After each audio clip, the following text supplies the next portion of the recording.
पूज्य गुरुदेव संत श्री असंग देव जी से जुड़े रहने के लिए हमारे इस चैनल को सब्सक्राइब कीजिए और नए नए वीडियो सबसे पहले देखने के लिए बेल आइकन को दबाना ना भूलें।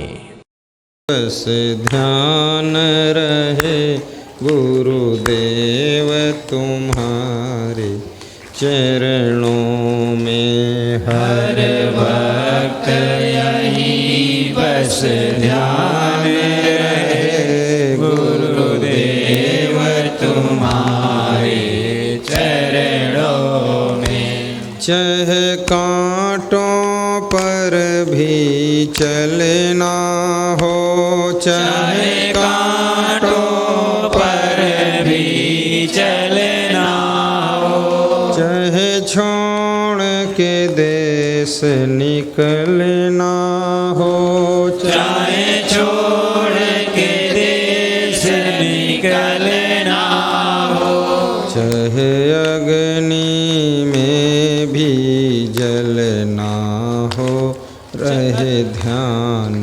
तुम्हारे चरणों में। चाहे अग्नि में भी जलना हो, रहे ध्यान तुम्हारे चरणों में। मिलता है सच्चा सुख केवल गुरुदेव तुम्हारे चरणों में। मिलता है सच्चा सुख केवल गुरुदेव तुम्हारे चरणों में। भगवान तुम्हारे चरणों में है, संत तुम्हारे चरणों में। भगवान तुम्हारे चरणों में है, संत तुम्हारे चरणों में। बस प्रेम मेरा भरपूर रहे, हे नाथ तुम्हारे चरणों में। बस प्रेम मेरा भरपूर रहे, हे नाथ तुम्हारे चरणों में। गुरुदेव तुम्हारे चरणों में। गुरुदेव तुम्हारे चरणों में। बोलिए सद्गुरु भगवान की जय, संत भगवान की जय।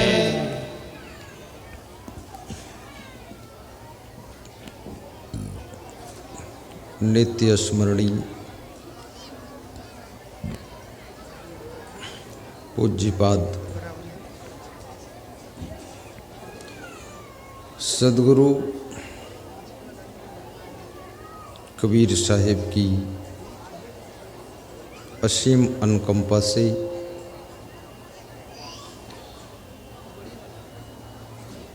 सद्गुरु संत श्री मेहीदास महाराज की कृपा से पूज्य श्री क्षमादेव जी के आशीर्वाद से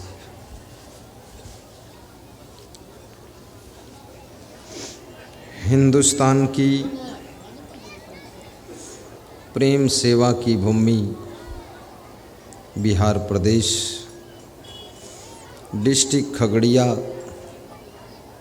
तहसील अलौली, ग्राम मेघौना की पावन धरा पर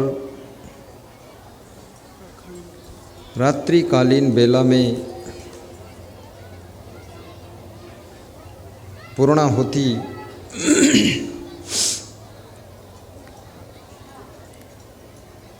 सत्संग समापन के अवसर पर लास्ट मीटिंग के सत्संग में हम और आप निमज्जन करेंगे। मुदमंगलमय संत समाज, धर्म स्नेही बंधुओं, श्रद्धा मूर्ति माताओं बहनों तथा मेरे प्रिय आत्मन बच्चों,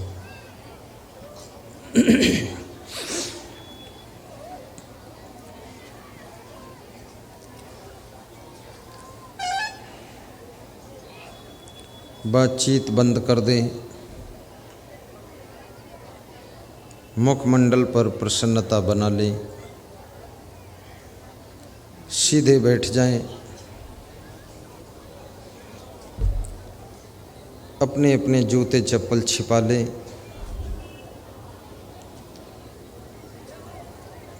बच्चों को कंट्रोल में कर लें। कोई खेलने कूदने ना पाए। जो श्रोता खड़े रहना चाहते हैं उनको कार्यकर्ता गण खड़े रहने दें। जो आसानी से बैठना चाहते हैं उनको बिठा लें। ज़बरदस्ती बिठाने से वो घर चले जाएंगे, उससे बेहतर है उनको खड़े रहने दें। माइक की आवाज़ ठीक कर दें। साहिब बंदगी बोले।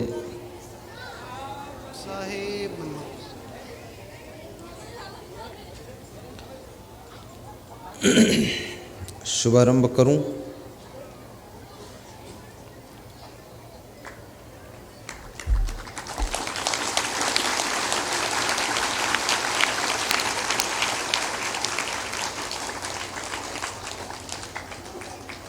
सबको हंसी आ रही है,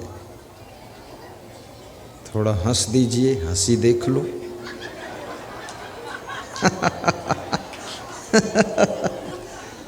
बहुत अच्छा। आपकी हंसी वीडियो शूटिंग में रिकॉर्डिंग हो रही है। 18 करोड़ मोबाइलों में ये हंसी देखी जाएगी। इसलिए ढंग से हंसो, तरीके से हंसो, ताली बजाकर हंसो।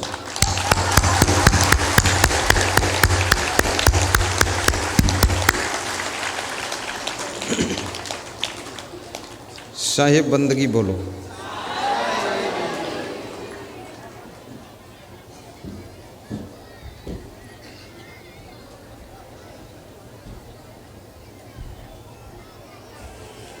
महात्मा विदुर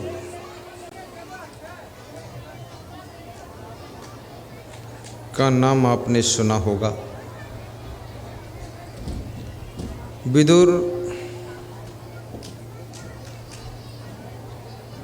धृतराष्ट्र के भाई थे। विदुर, धृतराष्ट्र और पांडु तीनों के पिता का नाम व्यास था। जिन्होंने 18 पुराण लिखे हैं वो उनके पिताजी थे। और व्यास का जन्म पाराशर ऋषि के द्वारा हुआ था, सत्यवती के द्वारा। सत्यवती एक मल्लाह की कन्या थी और सत्यवती के निर्देश से व्यास जी ने पांडु, धृतराष्ट्र और विदुर को जन्म दिया था।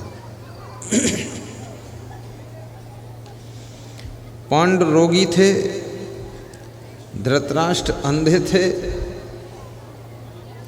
और विदुर विद्वान थे। विदुर ने विदुर नीति लिखा है और विदुर नीति में महाराजा धीराज धृतराष्ट्र एक दिन विदुर को बुलाते हैं और पूछते हैं कि हे विदुर, संसार में लोग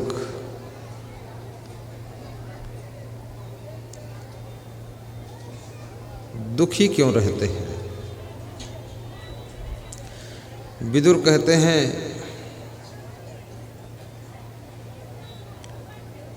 जिनके पास में 7 चीजें होती हैं वे सदैव दुखी रहते हैं। विदुर, वे कौन कौन 7 चीजें हैं जो मनुष्य को दुख देती है? और विदुर ये भी बताओ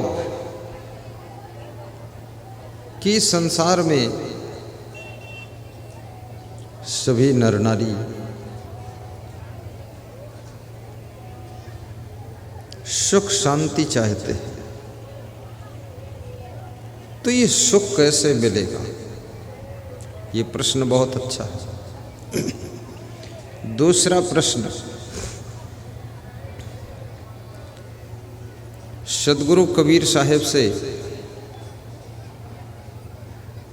किसी भक्त ने पूछा है कि संसार में भक्ति बड़ी है कि संपत्ति बड़ी है, धन बड़ा है कि धर्म बड़ा है, त्याग बड़ा है कि भोग बड़ा है?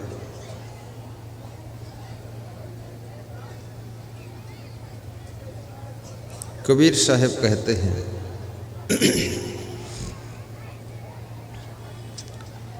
अरब खरब लो द्रव्य हो, उदय अस्त लो राज।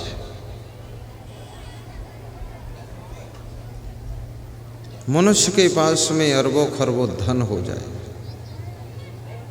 धनवान होना बुरा नहीं, और निर्धन होना कोई अच्छी बात नहीं। धनवान बनो, गुणवान बनो, महान बनो, बुद्धिमान बनो, चरित्रवान बनो, विवेकवान बनो, विचारवान बनो।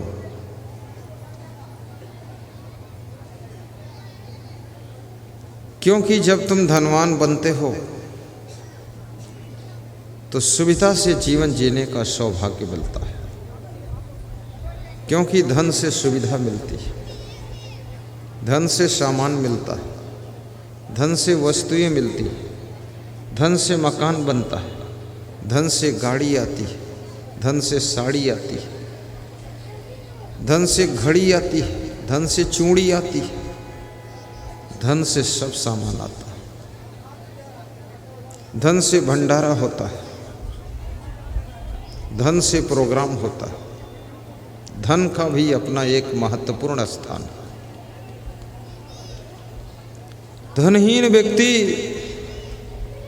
मन में सोचता तो बहुत है कि ये करूंगा वो करूंगा, लेकिन कर नहीं पाता है। कितने लोगों के मेरे पास में मोबाइल आते हैं और कहते हैं बाबा हमने भी बहुत कुछ सोचा है, हम भी आपको दान देंगे, लेकिन बाबा क्या करूं, कुछ है नहीं बाबा, ऐसा आशीर्वाद दो बाबा, हमारे पास भी धन हो जाए तो हम 5% धर्म के लिए दान करें। धर्म प्रचार के लिए भी धन की आवश्यकता पड़ती है।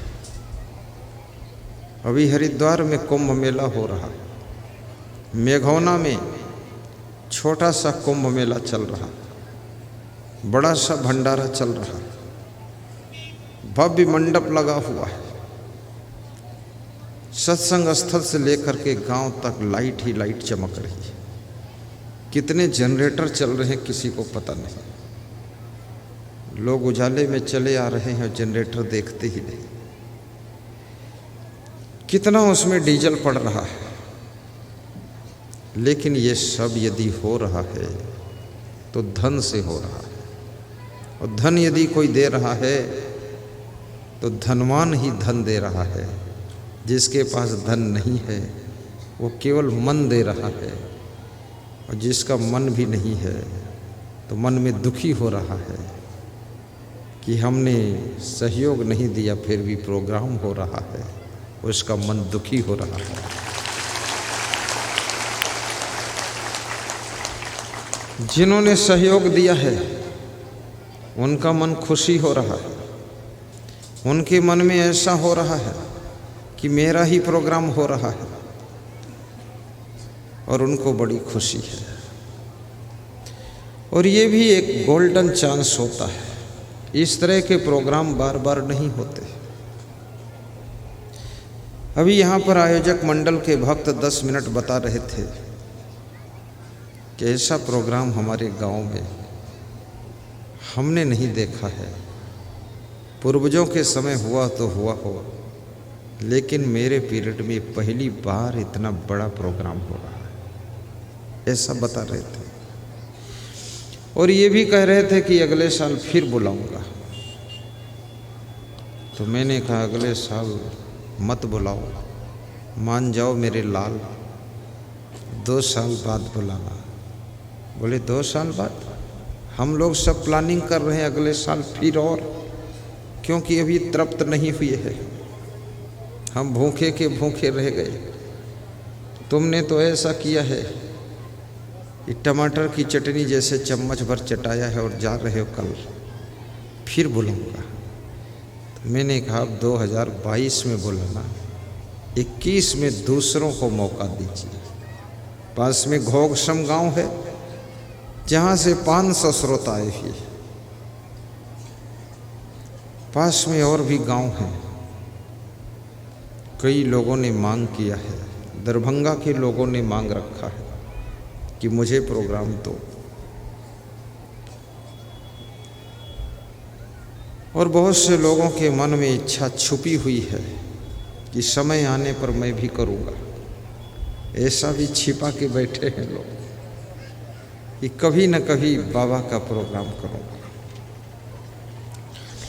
और पूरी दुनिया के अंदर सबसे बड़ा धर्म, सबसे बड़ा पुण्य और सबसे बड़ा परोपकार यदि कोई है तो सत्संग कराना सबसे बड़ा यज्ञ है। क्योंकि सत्संग से सद्बुद्धि मिलती है। अभी हमारे यमुनानंदन जी कह रहे थे, यही नाम है उनका, यमुनानंदन, श्याम नंदन, श्री श्याम नंदन शिक्षक, स्कूल के संस्थापक, कह रहे थे कि गुरुदेव प्रोग्राम से संस्कार मिलते, और याद रखना जिसके पास संस्कार नहीं है वो बिना सींग और बिना पूंछ का 2 पैर का जानवर है। और जिस मनुष्य के पास में संस्कार हैं, जिस नर नारी के पास में संस्कार उच्च कोटि के हैं, वो मनुष्य के रूप में देवी देवता से कम नहीं है, देवी देवता से कम नहीं।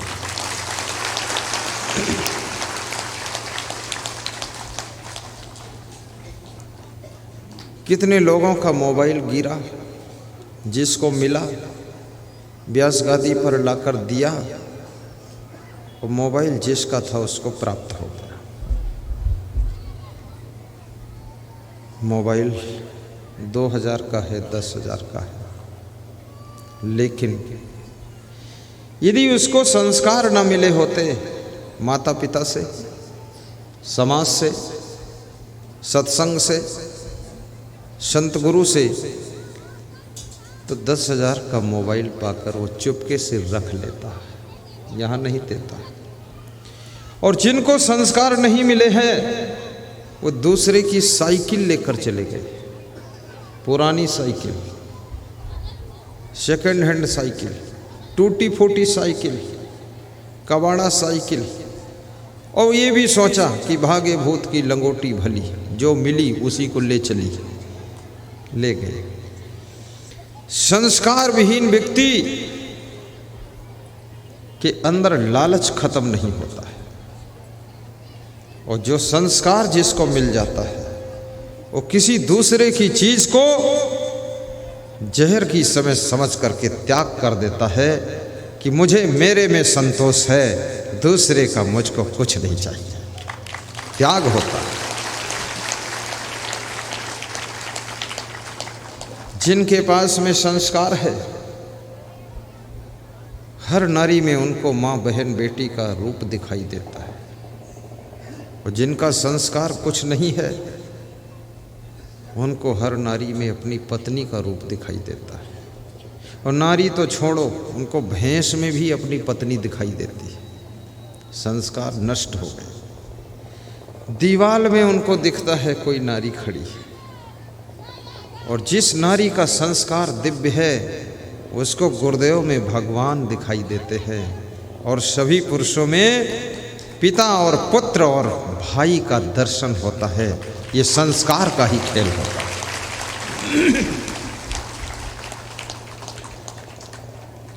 तो सत्संग हमको संस्कार देता है।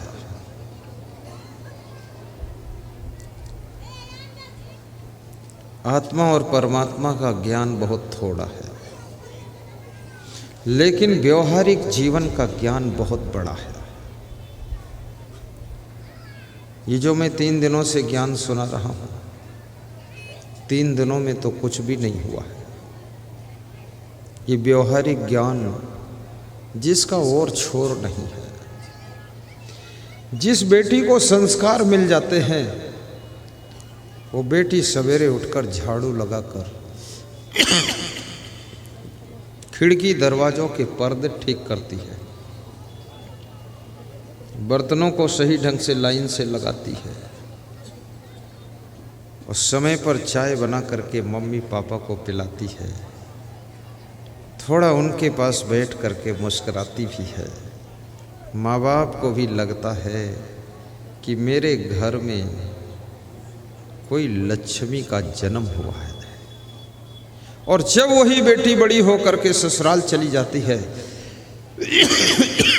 माँ बाप को दुख लगता है कि घर तो है पर घर की लक्ष्मी चली गई है। शरीर तो है, शरीर की जान चली गई है। इसलिए बेटियों को चाहिए कि उच्च कोटि के संस्कार प्राप्त करो। जब तुम मायके से विदा हो तो सबका दिल झकझोर जाना चाहिए। सबको एहसास होना चाहिए, जिंदगी भर फील होना चाहिए कि मेरी बेटी, मेरी बेटी, मेरी बेटी, मेरी बहन जब थी घर में, तो घर में कहीं कचड़ा नहीं मिलता था। पर्दे सब ठीक मिलते थे, सोफा सेट सही ढंग से मिलते थे, सामान सेटिंग से मिलता था, कहना नहीं पड़ता था। मेहमान आ जाए तो नाश्ता फट से रेडी आ जाता था। आज मेरी बहन नहीं है, आज मेरी बेटी नहीं है, आज इसके लिए हमको सोचना पड़ता है। ये पर्दे टेढ़े के टेढ़े पड़े हैं, कोई सीधा करने वाला नहीं है। इसलिए ऐसी बेटी बनो और बेटे भी ऐसे बनो। जैसे मैंने संन्यास लिया, आज के 10 वर्ष पहले मेरी माताजी आश्रम पर आई, तो मैंने कहा कुशल मंगल है माताजी। मेरी माताजी हंसती नहीं थी, बस ऐसे ही हल्का सा, और मैं बहुत हंसता था तो मैं उनको भी हंसाता था।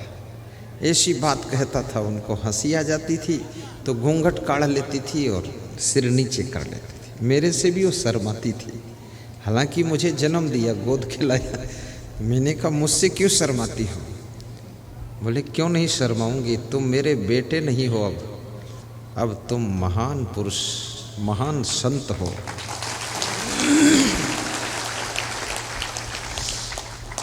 तो उन्होंने जो बात कही, उन्होंने कहा कि तुम चले आए, संत हो गए। घर में अनुशासन कम हो गया है, सफाई शुद्धता कम हो गई है। जो सामान जहाँ टूटा पड़ा है वो 3 महीने पड़ा रहेगा, कोई उठाने वाला नहीं। तुम थे तो सब सेटिंग कर देते थे।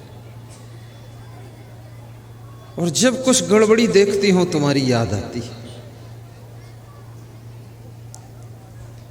तो मैंने कहा माता जी, कृष्ण भगवान भी बचपन में गोकुल में रहे थे, नंद बाबा जशोदा के साथ, और उसके बाद जब चले गए तब से लौट कर नहीं आए थे। मैं संत हूँ अब मुझे पूरे संसार के लिए जीना है। और जो तुम्हारे बच्चे बचे हैं उनको संस्कार दो, उनको समझाओ। मेरे गुरुदेव हमेशा कहते रहते हैं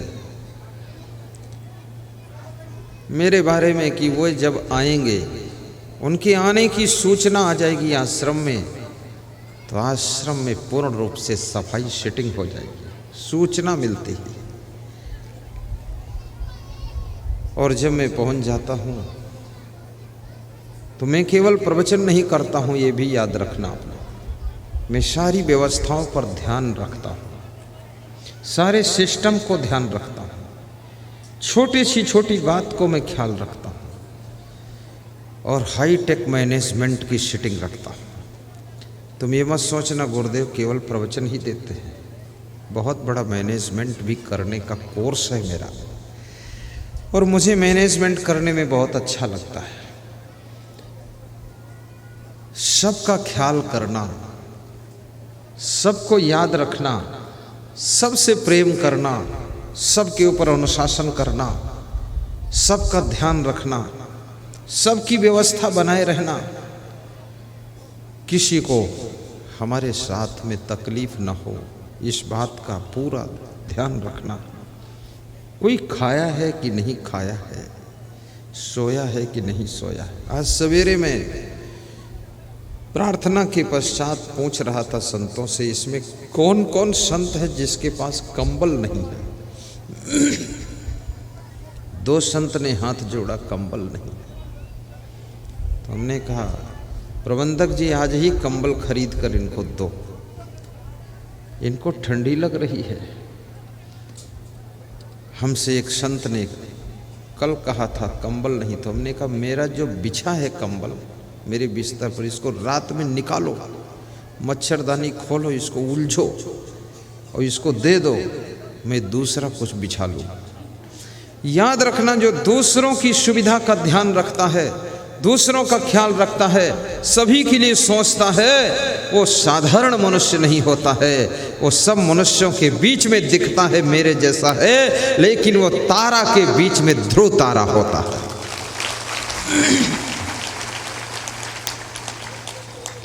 इसलिए मैं बहुओं से भी कहूँगा, सास ससुर से भी, माता पिता से भी, तुमसे भी, सबसे भी, तुम यदि महान बनना चाहते हो, आगे बढ़ना चाहते हो, बुद्धिमान बनना चाहते हो, सम्मान पाना चाहते हो, तो सबका ख्याल करो, आपाधापी मत करो। अपना पेट हाहू, बात न पूछे काहू, खाया पिया घाय के, सोया पाँव पसार, भोंदू कुछ जाने नहीं को हमको संसार। जो मिल गया चुपके से दूध भी 2 लीटर पी लिया, ये बहुत बड़ी बेईमानी है। दूसरे लोगों के लिए भी फिक्र रखो। घर में कोई चीज है, सबको देने की फिक्र रखो, सबका ख्याल रखो। मेरे दूसरे संत ने कहा आपका कंबल मत लो, मैं अपना दे देता हूँ। मैंने कहा तुम क्या उड़ोगे? बोले मेरे पास 2 है। तो हमने कहा 2 है तो दे दो, फिर 2 में से 2, 1 2, अगर तेरे पास है 2 तो उसमें से 1 2। उसने तुरंत दे दिया। अपनी बहू का भी ख्याल रखना। ये जो तुम्हारी बहू आई है, अपने माँ बाप के लाड़ प्यार में पली हुई बहू, कोमल हाथों से पाली पोसी गई लड़की, वो भाई के प्रेम को पाकर प्रसन्न रहने वाली बेटी बहन, तुम्हारे घर में बहू बनकर, पायल पहनकर, चूड़ी पहनकर, छम छम छम ऐसे आई है, चमक चमक कर, फुदक फुदक कर। बड़ी खुश है कि ससुराल में प्रवेश कर रही है। प्रवेश नगर की जय है काजा, हृदय राग कौशलपुर राजा। तुम्हारे घर में प्रवेश कर रही है। तुम्हारी बेटी दूसरे के घर में प्रवेश करती है, दूसरे की बेटी तुम्हारे घर में प्रवेश करती, ये बहुत बड़ी चुनौती है। दूसरे की बेटी को अपनी बेटी से ज़्यादा ख्याल करोगे तो दूसरे की बेटी तुम्हारी सेवा में अलर्ट हो जाएगी। दूसरे की बेटी को अपनी बेटी से भी ज़्यादा मानना।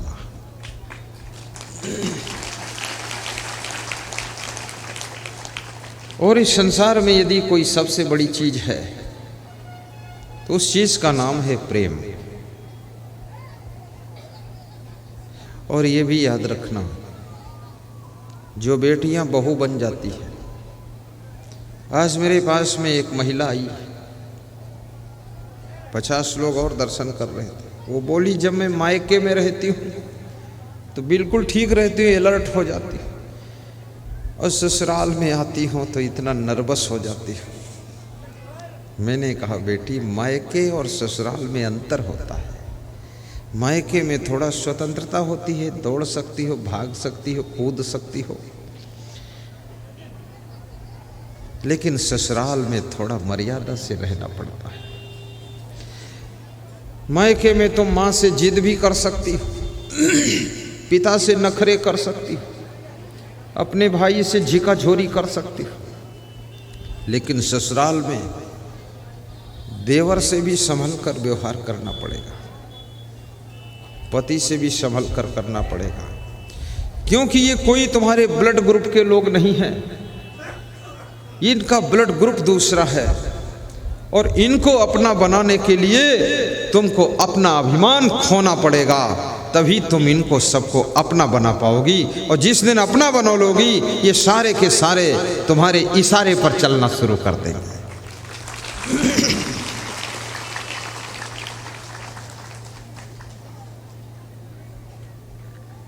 अभी तक और सब प्रवचन सुना रहा था, लेकिन परिवार का थोड़ा मार्मिक प्रवचन सुनाना बाकी था, इसलिए थोड़ा आज रात का टाइम, लास्ट टाइम है, सुना दूं 10 मिनट और यही टॉपिक, कि बदल दूं टॉपिक?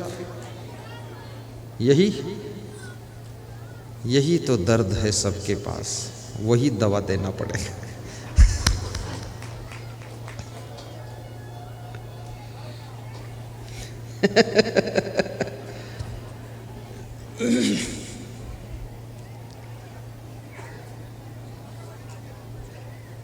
परिस्थितियां सदैव अनुकूल नहीं रहती हैं,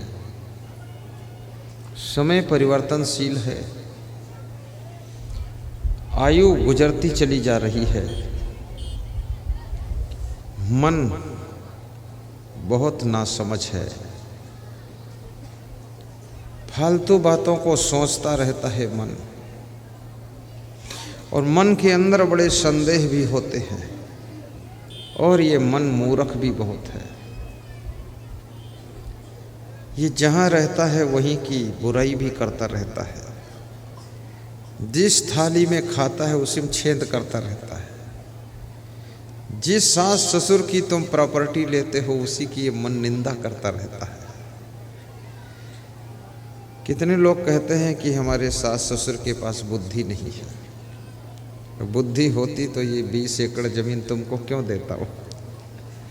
बुद्धि नहीं इसीलिए दिया है। ज़्यादा बुद्धि होती तो 10 एकड़ देता, 10 अपने पास रखता। सास ससुर कम बुद्धि के मिल जाएं तो ज़्यादा फायदा है, और ज़्यादा एडवांस बुद्धि है तो उनको कंट्रोल करना बहुत कठिन है। इसलिए कुछ लोग आपके परिवार में बुद्धू भी होना चाहिए। बुद्धों से बड़ी शांति रहती है, जहाँ बिठा दो वहाँ बैठा है अपना। और ज़्यादा बुद्धिमान होगा चुगुर बुगुर करेगा इधर उधर, और कम बुद्धि का आदमी भी समाज में उसकी आवश्यकता है। समाज के सभी कार्य बुद्धिमानों के कार्य नहीं है, कुछ कम बुद्धि के कार्य हैं। और घर परिवार में 1-2 बुद्धिमान भी होना चाहिए। गाड़ी में टायर भी होते हैं लेकिन इंजन भी होता है, पर स्टीयरिंग भी होती है।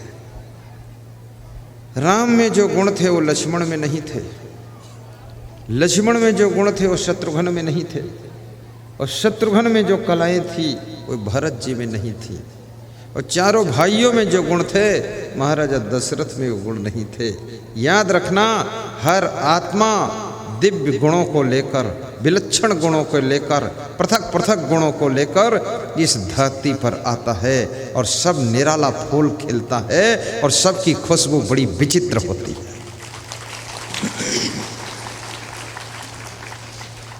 हमारे साथ में 30-35 महात्मा यहाँ है, सब बिलग बिलग गुणों के महात्मा हैं, और उनके सबके गुणों की आवश्यकता है। आपके शरीर में आँख भी है और कान भी है। कान सुनने के लिए है, आँख देखने के लिए है। मुंह भी है और हाथ भी है। मुंह बोलने के लिए है, कुछ खाने के लिए है, और हाथ करने के लिए है। अगर पूरे शरीर में हाथ ही हाथ हो जाते, आँख ही आँख हो जाती, तो ये व्यवस्था बिगड़ जाती। इसलिए परिवार के अंदर भी सब क्वालिटी के लोग रहते हैं, राजनीति में भी सभी क्वालिटी के रहते हैं। राजनीतिक पार्टियों में देखिए, पार्टी के अंदर एक नेता है जो कुछ बोलता नहीं है, शांत रहता है। दूसरा नेता है, खूब बोलता है, सबकी निंदा करता रहता है। लोग उसको गालियां देते रहते, फिर भी बोलता रहता है। पार्टी के अंदर एक नेता ऐसा है बिल्कुल ईमानदार है, दूसरा ऐसा है जो पार्टी का पैसा भी चुराता है। पार्टी प्रचार के लिए पैसा देती है 50 लाख, 25 लाख घर में रख लेता, 25 लाख प्रचार में लगा देता है। और पार्टी चुनाव हार जाती है तो कहता है क्या करें, समीकरण बदल गए थे। समीकरण, चुट्टा, समीकरण बदल गए।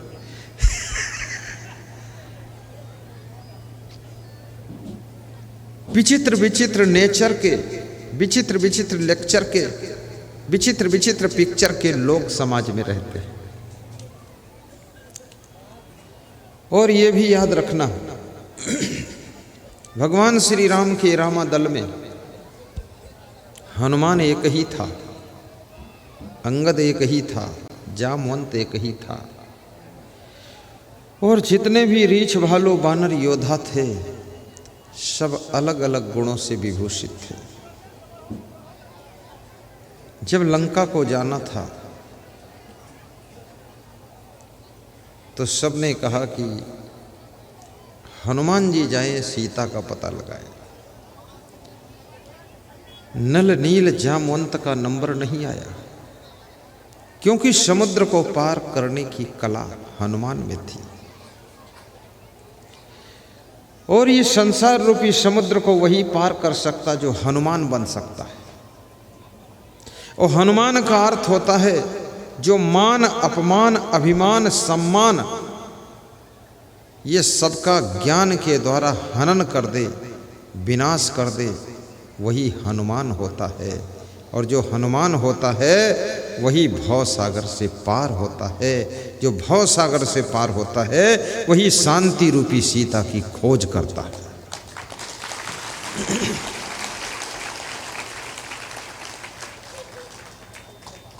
हनुमान में एक विशेष गुण था कि ब्रह्मचर्य का गुण था।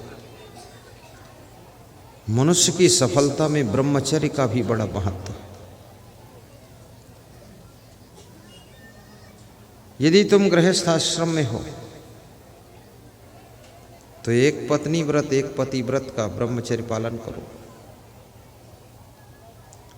दिल्ली में जाकर, लखनऊ और पटना में जाकर विचलित मत हो। किसी के रूप सौंदर्य को देख करके, किसी की धन दौलत देख करके आपको अपनी पत्नी याद आनी चाहिए, आपको अपना पति याद आना चाहिए कि कितना विश्वास मेरे पति को मेरे ऊपर है, मेरी पत्नी को कितना भरोसा मेरे ऊपर है। आज मैं यहाँ कहाँ आकर्षित हो रहा हूँ। और जो लोग गलत गलत जगहों पर अट्रैक्शन होते हैं, और जहाँ नहीं आकर्षित होना चाहिए वहाँ आकर्षित होते हैं। वे लोग अपने अस्तित्व को खो देते हैं, अपने व्यक्तित्व को खो देते हैं और अपने कर्तव्य को भी भूल जाते हैं। उनके साथ में जुड़े हुए जो मेंबर हैं, उनके भाई, उनके माता पिता, उनकी बेटी, उनका बेटा, उनकी पत्नी, दादी दादा, वे सब चिंता, टेंशन और दुख में गिर जाते हैं। आपकी गलती का भुगतान केवल आप नहीं करोगे, आपसे जुड़े हुए लोगों को भी आपकी गलती का भुगतान करना पड़ेगा। अभी यहाँ पर कोई एक आदमी बाहर गया था और वहाँ से उसके पैर में गंदगी लग गई है और उस गंदगी को लगाकर इसमें आ गया है और इसमें 50 जगह उसने पैर रख दिया है। थोड़ी थोड़ी गंदगी की मुहर लगा दी है और उस गंदगी पर 50 लोग बैठे हैं। वो गंदगी उनकी पैंट में लग गई, साड़ी में लग गई और अब वो जाएंगे घर, जब सोएंगे बिस्तर पर तो गंदगी बिस्तर पर लग जाएगी, गंदगी रजाई में लग जाएगी। अब उस एक व्यक्ति की असावधानी जो गंदगी लगा कर आया और कितने लोगों तक गंदगी का प्रसाद बट गया।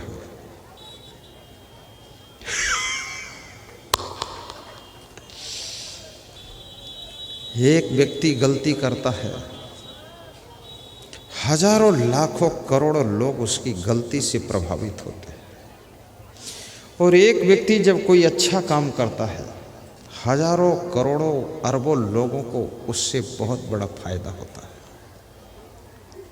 जैसे मैं संत बना था, मैं तो अपने लिए बना, मेरा उद्देश्य ये नहीं था, मुझे पता भी नहीं था कि मैं ऐसा प्रवचन करूंगा या मेघौना आऊंगा, मुझे याद नहीं था, लेकिन संत बना था अपने कल्याण के लिए, अपनी शांति के लिए। लेकिन अपनी शांति के साथ साथ मेरा संत बनना आज कम से कम 40 करोड़ लोगों, वर्ल्ड के 40 करोड़ नर नारियों की शांति भी हमारे सत्संग से प्राप्त हो रही है। 40 करोड़ साधु बन गए हम, तो इतने लोगों को फायदा हो रहा है। यदि हम बिगड़ जाते तो बहुत लोगों का नुकसान भी करते हैं, क्योंकि बुद्धिमान आदमी जब बिगड़ता है तो भी प्रलय करता है और बुद्धिमान आदमी जब सही राह को चुनता है तो न जाने कितने लोगों की जिंदगी में सुख शांति पैदा कर देता है। इसलिए मैं निवेदन करूंगा, आप जो कुछ करते हो ये मत सोचना कि केवल मैं मेरे लिए कर रहा हूं, नहीं, तुम्हारा हर कर्म व्यापक कर्म है, बहुत दूर तक फैलता है उसका प्रभाव। अभी जो हम प्रवचन दे रहे हैं, जितने लोगों के कानों तक आवाज जा रही है, ध्यान से सुन करके अंदर अंदर परिवर्तन हो रहा है। रातों रात घर में बदलाव होगा, तुम्हारा स्वभाव बदलेगा, वाणी बदलेगी, घर में सफाई शुद्धता कल से बढ़ेगी। मैं यहाँ से जहाँ तक मेरी नज़र जाती सबको रीडिंग करता रहता हूँ, सबको पढ़ता हूँ, तुम क्या सोचते हो। और मैं ही नहीं पढ़ता हूँ आपको, आप मुझको पढ़ते हैं। ये मत सोचना कि तुम पढ़ नहीं पाते, तुम खूब पढ़ते हो। तुम अगर मुझको पढ़ न पाते तो मुझको बुलाते ही नहीं। तुमने तो मोबाइल में ही हमको रीडिंग कर लिया था और तुमने टीवी में हमको रीडिंग कर लिया था कि यदि मेघौना में कोई संत बुलाना है तो उस संत का नाम असंग है और असंग को बुला के सत्संग कराना।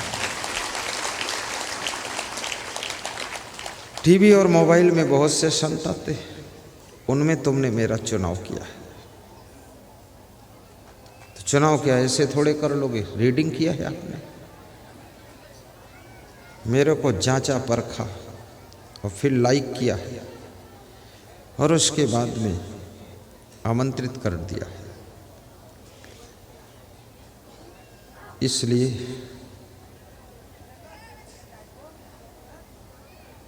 तुम इस दुनिया के महत्वपूर्ण व्यक्ति हो। ये मत सोचना ये दुनिया बहुत बड़ी है, हमारी क्या गिनती है, ऐसा नहीं है। ये भी मत सोचना ये बहुत लंबा चौड़ा परिवार, इसमें हमारी क्या गिनती है। ये भी मत सोचना ये बहुत बड़ा आश्रम है, बहुत बड़ी संस्था, इसमें बहुत साधु संत, मेरी क्या गिनती है, ऐसा नहीं। एक सरोवर था, उस सरोवर के किनारे गुलाब के पौधे लगे हुए थे, कुछ फूल खिले हुए थे गुलाब के। और जो व्यक्ति सरोवर के पास में आता था गुलाब के फूलों को निहार निहार कर देखता था, गौर से देखता था। कुछ लोग गुलाब के फूल को छू लेते थे।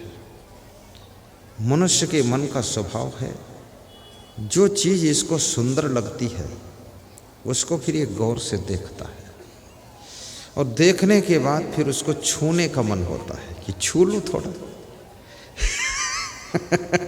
और छूने के बाद फिर उसको पाने का मन होता है कि ये चीज़ मेरी हो जाए। ये मनुष्य के मन का स्वभाव है।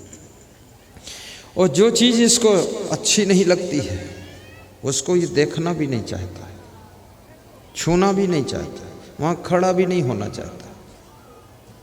अब इसके मन को क्या भा जाता है, तो गुलाब के पौधे में तो गुलाब के फूल ही भाते हैं।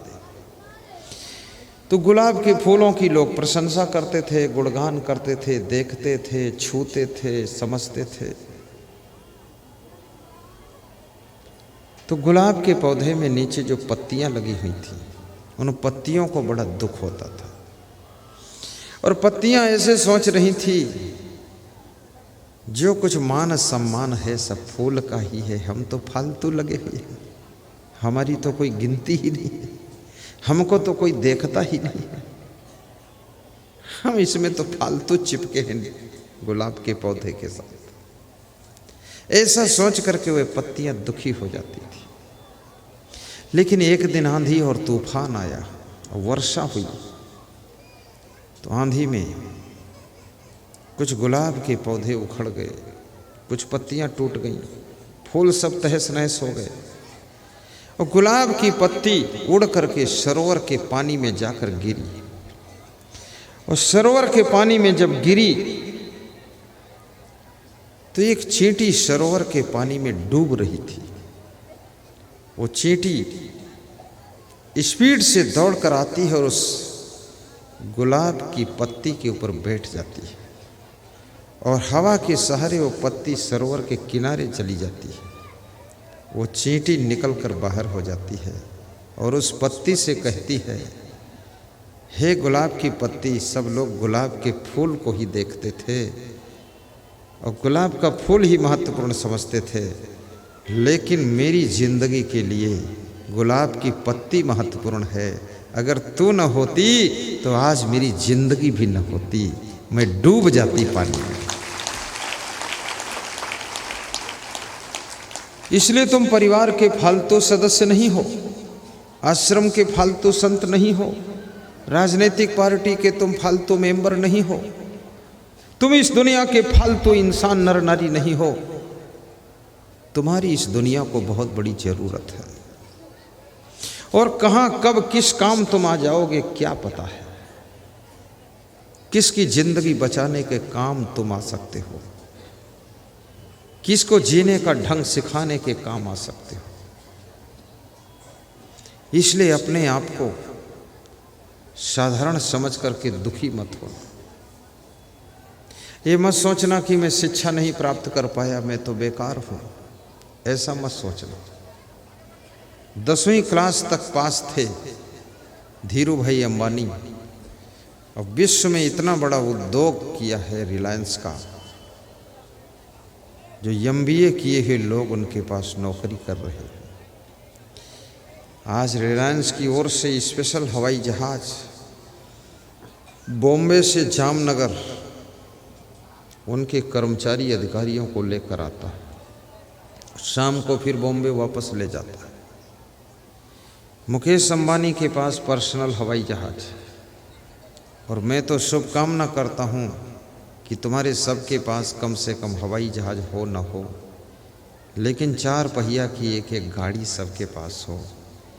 5 साल बाद मिलो तो सब 4 व्हीलर से मिलो। साड़ी सस्ती पहन लेना माताओं बहनों, लेकिन द्वार पर 4 व्हीलर गाड़ी होना चाहिए। गले में हार सस्ता पहन लेना, लेकिन द्वार पर कार होनी चाहिए। कार में जब बैठकर चलोगी, बरसात में भीगोगी नहीं, धूप लगेगी नहीं, धूल लगेगी नहीं। रात में जाओ या दिन में जाओ, किसी भी टाइम एनी टाइम आप जर्नी कर सकते हो।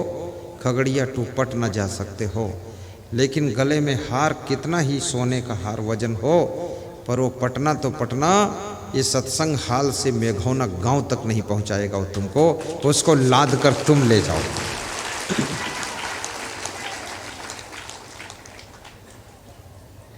सोने चांदी के गहनों के लिए अपने पति को सोना हराम मत करिए।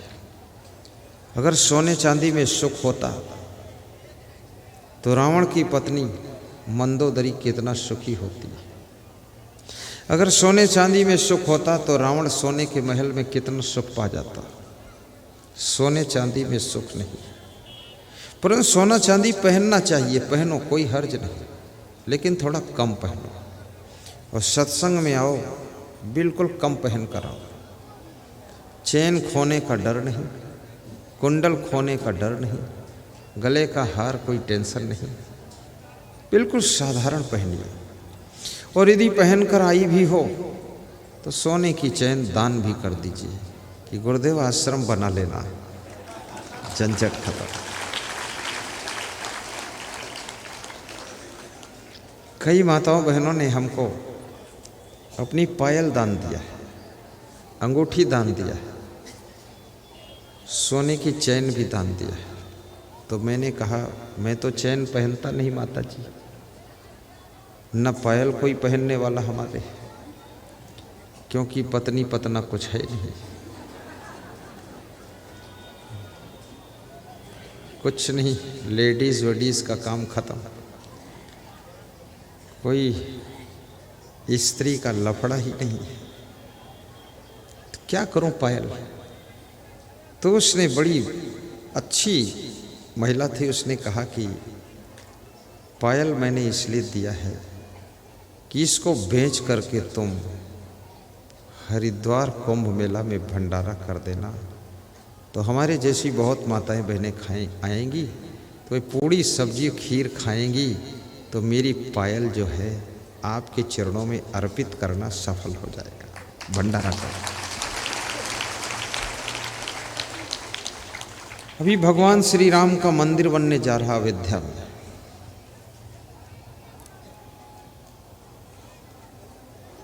ये असंभव कार्य है, उम्मीद नहीं थी कि मंदिर बनेगा। हर आदमी हार चुका था कि मंदिर नहीं बनेगा। मैं मुस्लिम भाइयों को भी धन्यवाद देता हूँ और हिंदुओं को आशीर्वाद देता हूँ कि जब मंदिर का फैसला रंजन गोगोई ने सुनाया है, उस समय हिंदू और मुस्लिम इस देश में इतनी बड़ी शांति बनाए रखे हैं। मुसलमानों ने सोचा कि वही राम है, वही अल्लाह है, बनने दो राम का मंदिर और ये मंदिर और मस्जिद की राजनीति को खत्म होने दो। आज मंदिर बनने का रास्ता खुल गया। और कहना पड़ेगा कि वर्तमान के प्रधानमंत्री नरेंद्र मोदी, कुछ हो न हो, लेकिन वो आदमी बुद्धिमान तो है। बुद्धिमान इससे है कि मंदिर के बीच में वो आया भी नहीं और मंदिर का काम हो गया। और जब कश्मीर से 370 धारा हटाना था तो पहले वो खुद हट गया साइड में थोड़ा, अमित शाह को आगे कर दिया कि तुम भिड़ो अब आकर। अमित शाह को सामने कर दिया। अमित शाह को भाषण करते रहे। मोदी ऐसे बैठता था कि ठीक है, जय बजरंगबली, भिड़े रहो।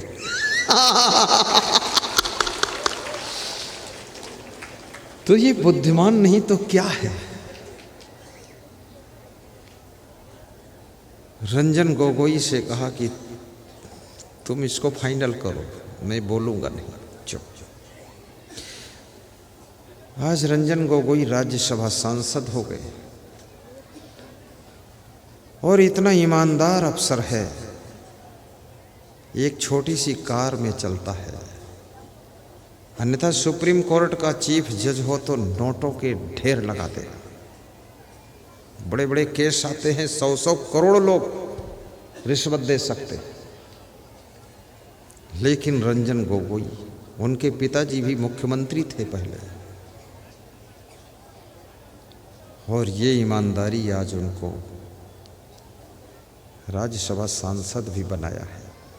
और मैं तो सोचता हूँ रिटायर लोग भी जो बुद्धिमान हों, ईमानदार हों, जिम्मेदार हों, उनको, और कुशल हों, अनुभवी हों, एक्टिव हों, डेड बॉडी ना हो, उनको राजनीति में आकर के पका पकाया दिमाग है उनका, ऐसे ऐसे बड़े बड़े पद अधिकार संभालना चाहिए ताकि हमारे देश का रूप बदल सके और देशवासी सुखी हो सके। आज देश के जो राष्ट्रपति हैं, बड़ा सीधा स्वभाव उनका है। उनके बड़े भाई राम स्वरूप कोविंद, सगे बड़े भाई, अभी गुना शहर में मध्य प्रदेश में प्रवचन करवाया। यही डोम वहां लगा हुआ था, ये वाला। तो वे तो सोचते थे कि मीडियम होगा, लेकिन जब उन्होंने देखा वहां की भीड़ है तो उनके भाई के मन में हुआ कि वाह, कार्यक्रम तो गुना में बहुत हुए लेकिन ये पहला नंबर का हो गया। अपने भाई से बात करा या राष्ट्रपति से मोबाइल से, और जब बात हुई तो उनके भाई राम नाथ कोविंद राष्ट्रपति ने कहा कि गुरुदेव आपकी बड़ी महिमा है, ये 20,000 लोग सत्संग कथा सुनने आए थे, ऐसा मैं सुना हूँ। तो मैंने कहा मेरी भी महिमा है और इसमें महामहिम की भी महिमा जुड़ी हुई है, ये दोनों महिमा से इतना मेला लगा हुआ। तो वह हंसने लगे। और तुमको शायद पता हो ना हो, ये राष्ट्रपति जो है ये कबीरपंथी है, और शायद पता हो ना हो ये जो प्रधानमंत्री है ये भी कबीरपंथी है। प्रधानमंत्री का जिस घर में जन्म हुआ उस पर लिखा हुआ है राम कबीर, ये कबीर का ही भक्त। इसकी माँ कबीर की पूजा करती थी, इसके बाप भी कबीर की पूजा करते थे, और ये नरेंद्र मोदी भी कबीर का बहुत बड़ा मानने वाला भक्त है। और कबीर को जो समझ लेता है और कबीर की राह पर जो चल देता है, वो चाहे नेता हो या डॉक्टर हो, अफसर हो या कर्मचारी हो, साधु या सन्यासी हो, याद रखना वह व्यक्ति सबका विकास, सबका सम्मान, सबकी उन्नति के लिए सोचने लग जाता है। क्योंकि कबीर कहते हैं आत्मा में ही परमात्मा है, इसलिए वह सबका ख्याल करता है।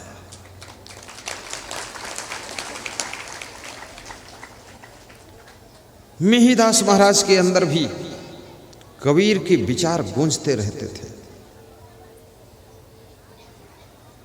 और जितने भी साधु संत हैं, मतपंथ हैं, सबके अंदर कबीर की विचारधारा काम करती है।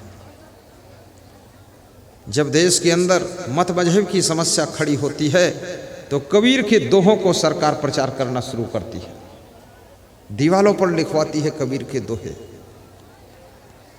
क्योंकि कबीर एक ऐसे संत थे जो निष्पक्ष थे, स्वच्छ थे, दक्ष थे, और सच में देखा जाए तो कबीर ने हिंदू और मुस्लिम में भी भेद नहीं माना है।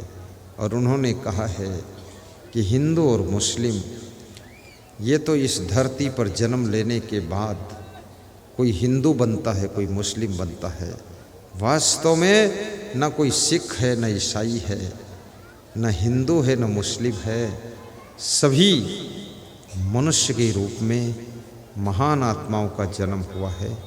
कुसंगत में पड़ करके दुष्कर्म करने लग जाती हैं आत्माएं, और सत्संग का प्रभाव जब मिल जाता है तो ये सभी आत्माएं, चाहे हिंदू का बच्चा हो या मुसलमान का बच्चा हो, शुभ कर्म, सत्कर्म, सेवा कर्म करने लग जाता है। और याद रखना, जब शुभ कर्म और सेवा कर्म के रास्ते पर तुम चलते हो तभी तुमको मानव कहा जाता है। अगर दुष्कर्म की राह पर चल पड़े तो मानव के रूप में तुमको दानव कहा जाता है। इसलिए दानव मत बनो, मानव हो तो महामानव बनो। अभी यहाँ पर भंडारी लोग आए थे, यहाँ जो भोजन बना रहे हैं, बड़ी श्रद्धा उनकी है। मुझसे उन्होंने कहा चरण दीजिए गुरुदेव, तो मैंने उनको चरण इसलिए दे दिया, इस व्यास गादी पर किसी को चरण नहीं दिया छूने, केवल उस जो भोजन बना रहे हैं 1505 रुपये हरिद्वार भंडारा के लिए दे गए। उन्होंने कहा चरण में मस्तक लगाऊं। तो मैंने सोचा कि जिसने 20-20, 40-40 हजार लोगों को भोजन बना बना कर खिलाया है, यदि उसका मस्तक गुरु के चरण में स्पर्श कर जाएगा तो ऐसी सद्बुद्धि आएगी, ऐसा उसको पवित्र मन बुद्धि हो जाएगी कि पवित्र मन से फिर भोजन बनाएगा। भोजन भोजन नहीं रहेगा, वो भोजन महाप्रसाद बन जाएगा। इसलिए उसको चरण छूने का मौका दिया। तो ऐसा ही एक हलवाई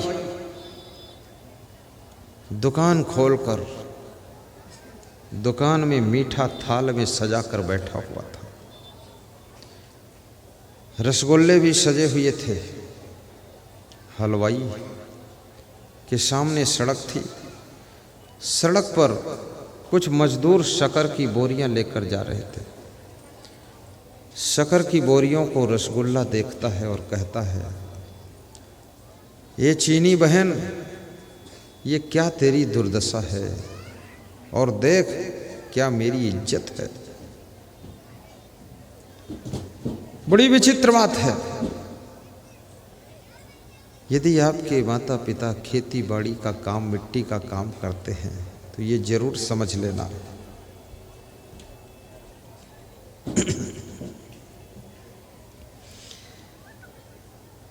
कि इसीलिए तुम साफ सुथरे दिख रहे हो। मिट्टी में काम करने वाले लोग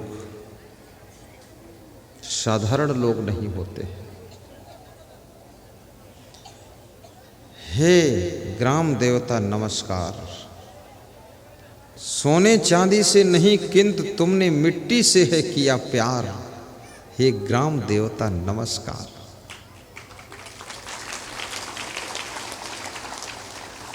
कितना ही धनवान हो, अमेरिका का राष्ट्रपति डोनाल्ड ट्रंप हो चाहे सबमर्सिबल पंप हो, प्रधानमंत्री हो या सरपंच हो, लेकिन जब भूख लगती है तो मिट्टी के पुजारी किसान के हाथों से पैदा किया हुआ अन्न वही दाल भात सब्जी रोटी के रूप में खाना पड़ता है। इसलिए याद रखना, किसान देवता को कभी किसी सरकार को भूलना नहीं चाहिए, क्योंकि आपकी जिंदगी का राज उसके हाथों में छुपा हुआ है। वहीं से अन्न कमा कर देता है तो पूरी दुनिया के प्राणी तृप्ति को एहसास करते हैं।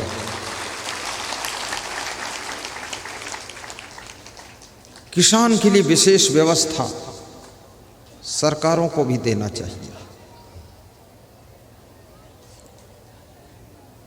जिनके पास में 10 एकड़ जमीन है उनको सरकार ट्रैक्टर का आधा पैसा सरकार दे, आधा पैसा वो लगाए, खेती अच्छी शुरू हो जाए। और जिनके पास में ज़मीन नहीं है उनको अच्छी भैंस, और 1 बीघे ज़मीन सरकार दे कि इसमें भैंस पालो, 10 भैंस 20 भैंस, 100 लीटर दूध हो और बेचो 4-5 हज़ार का दूध रोज। 2000 भैंस पर खर्च करो, 3000 बचाओ तो परिवार पर खर्च करो, और 10 भैंस लो तो 5 भैंस फ्री।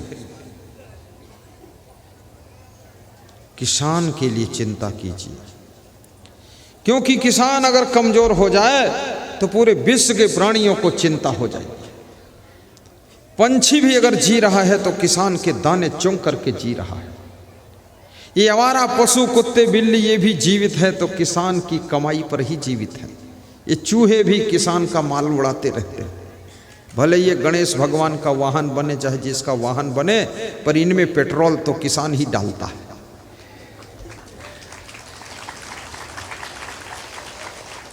और ये साधु सन्यासी भी तो किसान की ही रोटी खाते हैं। अभी हम लोग आए हैं यहाँ, पतेली चूल्हे पे हो जा सवार, दूध गर्म होकर तू हो जा तैयार, और इसमें चावल और चीनी डाल दे मेरे यार।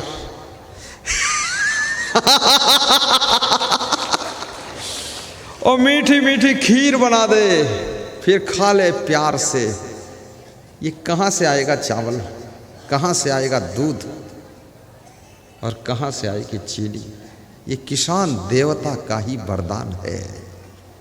इसलिए कोई सरकार हिंदुस्तान में बने, सभी सरकारों को मैं संदेश देता हूं, सबसे बड़ी प्राथमिकता किसान को दीजिए। अगर किसान के पास मजबूती है, सब कुछ है, तो किसान ही मार्केट में व्यापारियों का सामान खरीदेगा, और तब व्यापार भी चलेगा, और तभी वो व्यापारी जो है उद्योगपतियों को पैसा भेजेंगे, तो कंपनी में सामान प्रोडक्शन बनेगा।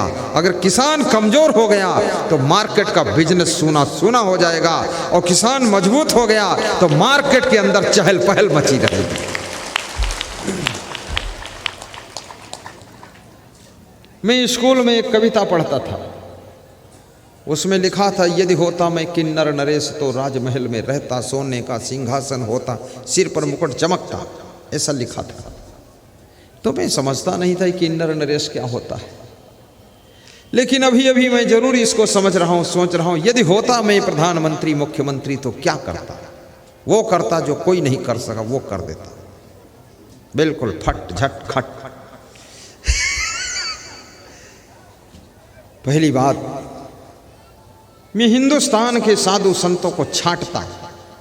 जो टॉप का संत है, लफंगा संत नहीं है, बिल्कुल बजरंगबली लंगोटी का पक्का संत है, उसको छांट के एक लिस्ट बनाता और उसको बोल देता, गांव गांव में प्रोग्राम करो, और प्रोग्राम का जितना मंडप का खर्चा है, माइक का खर्चा है, वो सब खर्चा सरकार देगी। गांव वाले केवल भोजन की व्यवस्था करें।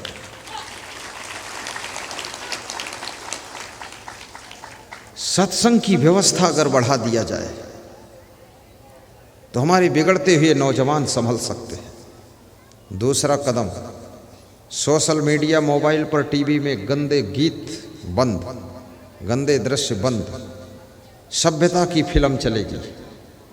ये सब नंगम नंगा नाच खत्म, पूरा लाख, कहना कुछ नहीं है, बंद कर देना है। और जितने रिटायर टीचर है, रिटायर डॉक्टर है, रिटायर फौज के लोग हैं, इनको इकट्ठा करके इनकी बुद्धि का फिर से प्रयोग करना। क्योंकि रिटायर लोग जो होते हैं ना, ये बहुत चोट खा चुके हैं, बहुत ठोकरें खा चुके हैं, बहुत दुख उठा चुके हैं, और दुनिया बहुत देख चुके हैं। ये बड़े रजे मजे आदमी होते हैं। इनकी बुद्धि से, इनके शरीर से 10 साल अगर देश की सेवा करा लिया जाए तो देश में कोई नया चमत्कार हो सकता है।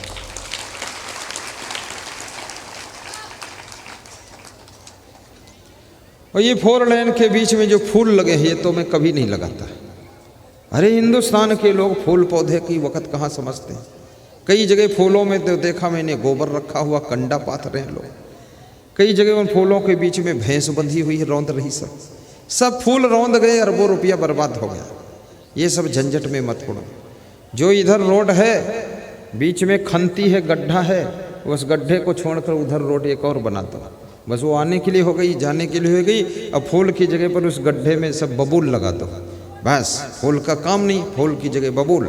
1 रुपया खर्च नहीं होगा और सड़क का पानी उसी गड्ढे में चला जाएगा, पेड़ हरे भरे होंगे और 10 साल में पेड़ कटवा दो, वो लकड़ी से फिर रोड बना दो और वही पेड़ फिर उग जाएंगे और फिर उसमें पेड़ हो जाएंगे। खाम खान लफड़ा पालते हो, वहाँ एक फूल का पौधा लगा रहे हो, फिर टुटू पानी डाल रहे हो टैंकर से लाकर। और फूल भी लगाना है तो उसके अंदर बोर क्यों नहीं करते हो, बीच में ही बोर कर दो, पूरा पानी भरना चाहिए। काम करने की बुद्धि नहीं है, छोटा सा काम करने की भी बुद्धि होना चाहिए कि झाड़ू कैसे लगाना है, बर्तन कैसे रखना है, भोजन कैसे परोसना है, फूल कैसे लगाना है कि नहीं लगाना है। फालतू काम मत करो। इंडिया का दिमाग भी पढ़ लो। इंडिया के लोगों को सही सलामत खाने पहनने को तो मिल नहीं रहा, तुम फूल लगाओ, फालतू काम करो। विदेश में देख करके आए फूल, अरे उनकी बराबरी क्यों करते हो? उनके यहाँ तो धन इतना हो चुका है, अब खाने की चिंता नहीं है, पहनने की चिंता नहीं है, तो फूल नहीं लगाएं तो क्या करेंगे? हमारे यहाँ तो अभी यही टेंशन है, बच्चों को कपड़े नहीं है, गरीबों के बच्चों को, और तुम फूल लगाने में पैसा खर्च कर रहे हो।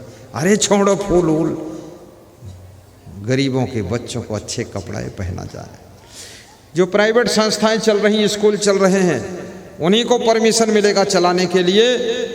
जो 100 बच्चों में से 10 बच्चे गरीबों के मुफ्त में पढ़ाएंगे, उनका परमिशन होगा, बाकी स्कूल का परमिशन बंद कर दिया जाएगा। गरीबों के बच्चों को भी अच्छे स्कूलों में पढ़ने का मौका मिलना चाहिए। और जो लोग समाज सेवा करते हैं, वास्तव में समाज सेवी हैं, उनको प्रोत्साहन पुरस्कार दिया जाएगा। आज मैं देखता हूं कि जो मुख्यमंत्री बन जाता है, विधायकों को भूसा नहीं डालता। विधायक आता है यहाँ, तुम कहते हो विधायक साहब आए, माननीय विधायक आए, सम्माननीय विधायक आए। वही विधायक जब राजधानी में जाता है तो उसको समझ में नहीं आता है कि मेरी इज्जत का क्या हो गया। वहाँ उसकी कोई सुनता नहीं, कोई मानता नहीं, कोई पूछता नहीं, और कहते हैं मुख्यमंत्री जी तो मिलते ही नहीं। ये कैसी बात है? विधायक से भी प्रेम करो। बेचारा इतने कष्ट उठाकर, इतनी मेहनत करके, घर घर द्वार द्वार जाकर, हाथ पांव जोड़कर वोट पाकर विधायक बना है, और विधायक ने जब समर्थन दिया तो तुम मुख्यमंत्री बने हो। इन विधायकों का भी थोड़ा तो आदर करो। दयालु, ये सब दुखी आत्माएं पीड़ित हो जाएंगी तो इनकी बद्दुआ लग जाएगी तो पार्टी हार जाएगी। इसलिए विधायकों का भी आदर हो। और ये भी याद रखना, बहुत सारी जगह खराब हो रही है।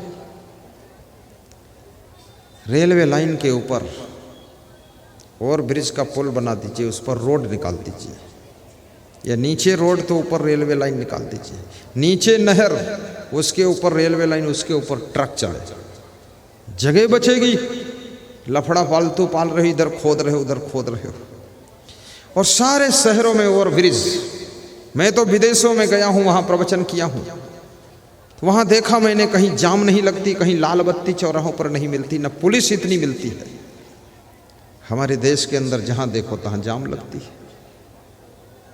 मैं राजनेताओं से भी निवेदन करता हूँ और मंत्री मिनिस्टरों से भी निवेदन करता हूँ, इस देश का नक्शा बदल डालो, इस देश की रोडों को चौड़ी कर दो। यहाँ फूल पौधे लगाओ ना लगाओ, लेकिन रोडों की चौड़ाई बढ़ाओ। 4 लाइन नहीं, 8 लाइन बनाओ, 10 लाइन बनाओ, क्योंकि जनसंख्या बहुत ज़्यादा हो रही है। हमारे भारत के लोग प्रेम से यात्रा कर सकें, उनका टाइम बर्बाद ना हो। लेकिन आपको भी बहुत कुछ करना है। अपनी उन्नति अपने आप भी करो, सरकार के भरोसे मत बैठे रहो। ऊंची शिक्षा प्राप्त करो, और ये भी याद रखना, चरित्र को भी अच्छा बनाओ। और अपने घर को घर मत समझो, उसको मंदिर ही समझो। घर में कोई मेहमान आ जाए, देवता समझ करके उसकी सेवा कीजिए। मेहमान को देवता का स्थान दिया गया है, अतिथि देवो भव, इसलिए मेहमान को भी देवता की तरह रहना चाहिए। और देवता के लक्षण क्या होते हैं? तुम देवता के मंदिर में पानी चढ़ा दो या दूध चढ़ा दो, देवता कुछ डिस्टर्ब नहीं करता है। इसलिए मेहमान हो, देवता हो, अतिथि देवो भव हो, अगर चाय कोई पिला दे तो भी खुश रहो, और चाय में चीनी डालना भूल जाए तो भी खुश रहो, और चाय भी न पिलाए पानी पिला दे तो भी खुश रहो, और सोफ़ा सेट पर बिठा दे तो भी खुश रहो, और टूटी खाट पर बिठा दे तो भी खुश रहो, क्योंकि तुम देवता हो। देवता कभी नाखुश नहीं होते हैं, देवता हमेशा खुश रहते हैं। और किसी के यहाँ मेहमान बनो, उसके बाद वहाँ से विदा हो जाओ तो उसकी निंदा बुराई भी मत करो। दूसरी जगह मत कहो कि अरे उसने खिचड़ी खिला दिया, पकौड़ी नहीं खिलाया, ये नहीं खिलाया। अरे खिचड़ी, जब आदमी बीमार होता है तो डॉक्टर खिचड़ी ही खाने को बोलता है। उसने खिचड़ी खिलाई इसलिए है ताकि तुम बीमार ना होना, दवाई के हिसाब से खिलाई है।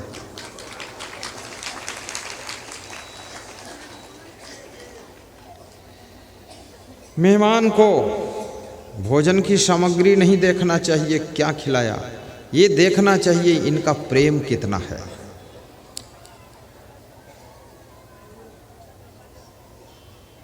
कितना भाव अंदर है। शिवरी ने जब बेर राम को खिलाए थे तो राम ने बेर प्रेम से खा लिए थे। राम ने ये नहीं कहा था कि बेर नहीं, पेड़ा चाहिए, बर्फी चाहिए, चाय चाहिए, कॉफ़ी चाहिए। बेर खाकर राम ने शिवरी को आशीर्वाद दिया था। और जिसके घर में जो मेहमान बनता है, अगर उसकी सेवा सत्कार में वो संतुष्ट होता है तो मेहमान के रूप में समझो भगवान ही आया हुआ है।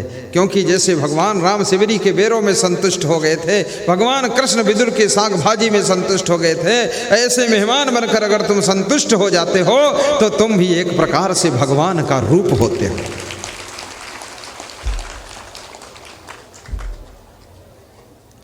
आज मेरे पास में एक सज्जन आए थे, कह रहे थे मृत्यु भोज बंद होना चाहिए। बोले आप भी बोलो इसके ऊपर मृत्यु भोज। तो मैंने कहा मुझे मालूम ही नहीं मृत्यु भोज क्या होता है, क्योंकि जो मर गया वो भोज कैसे कराएगा, जिसकी मृत्यु हो गई। जिंदा है वही तो भोज कराते, तो उसमें बंद करने की क्या जरूरत है। बोले ये बंद होना चाहिए। तो हमने कहा इसमें परेशानी क्या है। बोले किसी के मृत्यु भोज कराने की क्षमता नहीं है तो कर्जे में डूब जाता, कराना पड़ता है।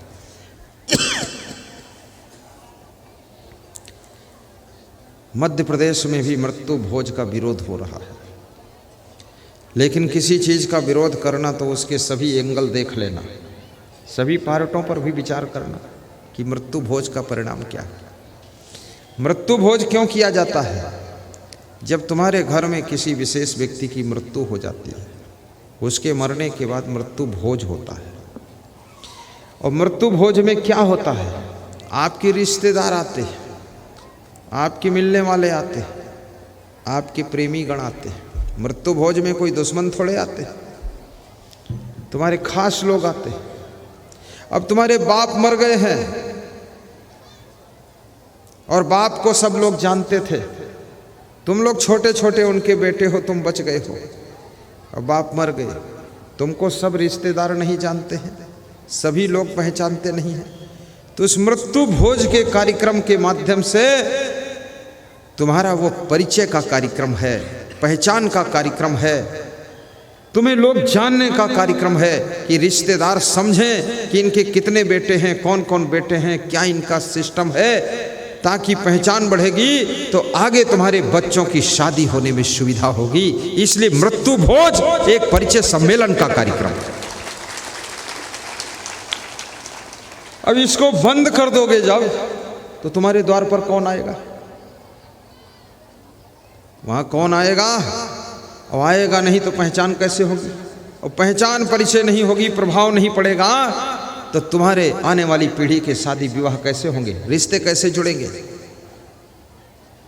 और जो आदमी अपने रिश्तेदारों को खाना नहीं खिला सकता है, भोजन नहीं खिला सकता, इतना कंगाल है अरे इतना कबाड़ी नाथ क्यों बने हुए हो?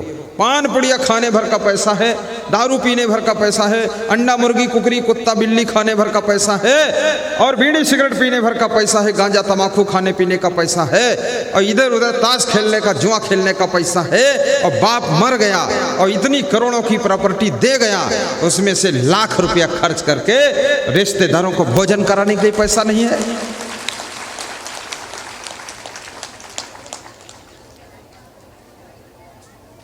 चाव से खिलाइए, भाव से खिलाइए। और ये भी याद रखना, जब तुम किसी को भोजन खिलाते हो तो जितने लोग भोजन खाते हैं तुम्हारा अन्न, उनका सबका भाग्य, उनका प्रारब्ध, उनकी शुभकामनाएं तुम्हारे भाग्य में जुड़ जाती है और तुम्हारी उन्नति होती है। जैसे आज यहाँ शुरू से आप देख रहे हैं, 15 मार्च को प्रथम दिन का कार्यक्रम था, जिस दिन पूरा भंडारा गिरीश कुमार यादव जिला परिषद सदस्य की ओर से, क्षेत्र संख्या 1, इनकी ओर से भंडारा था। गिरीश यादव आए हो तो खड़े हो जाए, हैं यहाँ, उनके यहाँ से कोई सदस्य हो तो खड़ा हो जाए, सीधे बैठो। कोई है?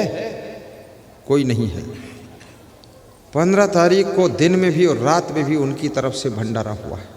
ताली बजा दो एक बार, उनके लिए शुभकामना कर दो। 16 तारीख को दिन का भंडारा नवीन कुमार सिंह प्रखंड मुखिया अलौली की ओर से हुआ है। 16 तारीख को, और 16 तारीख को ये मोरकाही की निवासी है। आज उनकी पत्नी आई थी खुशबू, माता आई थी हीरा देवी। मैं तो एक बार नाम पूछा, याद हो गया है, क्योंकि ऐसे आदमी को याद करो जो कुछ माल खिलाए। उसकी पत्नी और माँ यहाँ आई थी तो उसको मैंने कहा, समझा दिया कि निकाल देना रुपया, तू दे देना। ये तो अवसर है, एक प्रमुख नवीन कुमार का सौभाग्य है। यहाँ आए हैं नवीन कुमार, खड़े हो, इधर आओ, तुम ऊपर आओ। वो ड्रेस बदल कर आए, पहचान ही नहीं पाया मैं। उस दिन वो हरा कुर्ता पहने थे। ये देखो, इनको मैं तो आशीर्वाद देता भी हूँ, लेकिन ये 20,000 जनता का भी आशीर्वाद इनको मिल रहा है, और तुम्हारे भाग्य का सहयोग इनके भाग्य को मिलेगा। इतने पवित्र आत्माओं को भोजन खिलाने से कभी ये कंगाल होंगे क्या? नहीं, ये दुगना माला माल होंगे। ऐसी शुभकामना। आज माला नहीं तो पहना देता। उधर एक माला है, दे दो ना रूपराम। आशीर्वाद है ऐसे लोगों को। ये मोरकाही के निवासी हैं। आइए,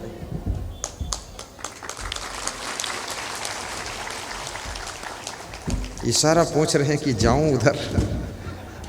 ज्यादा मत रोको गुरुदेव, प्रवचन सुनाओ।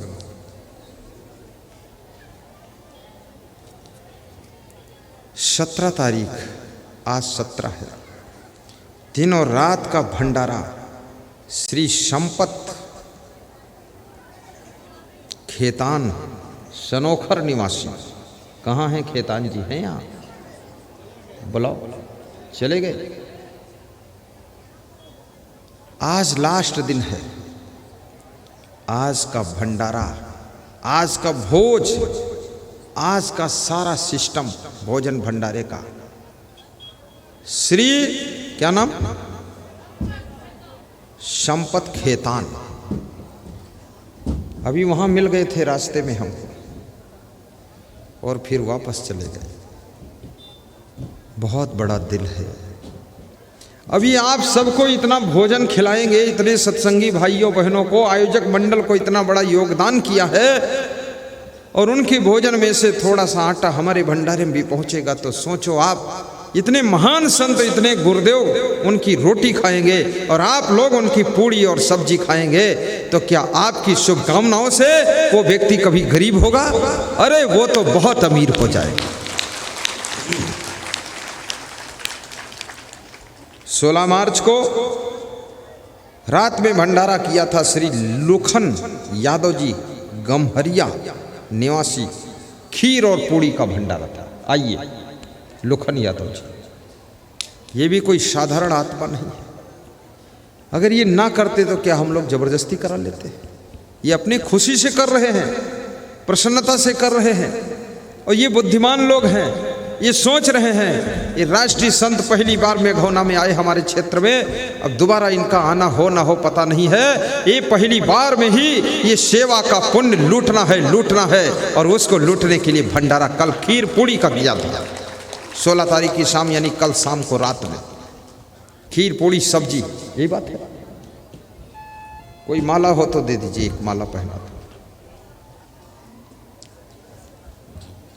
इनके त्याग का सम्मान किया जा रहा है।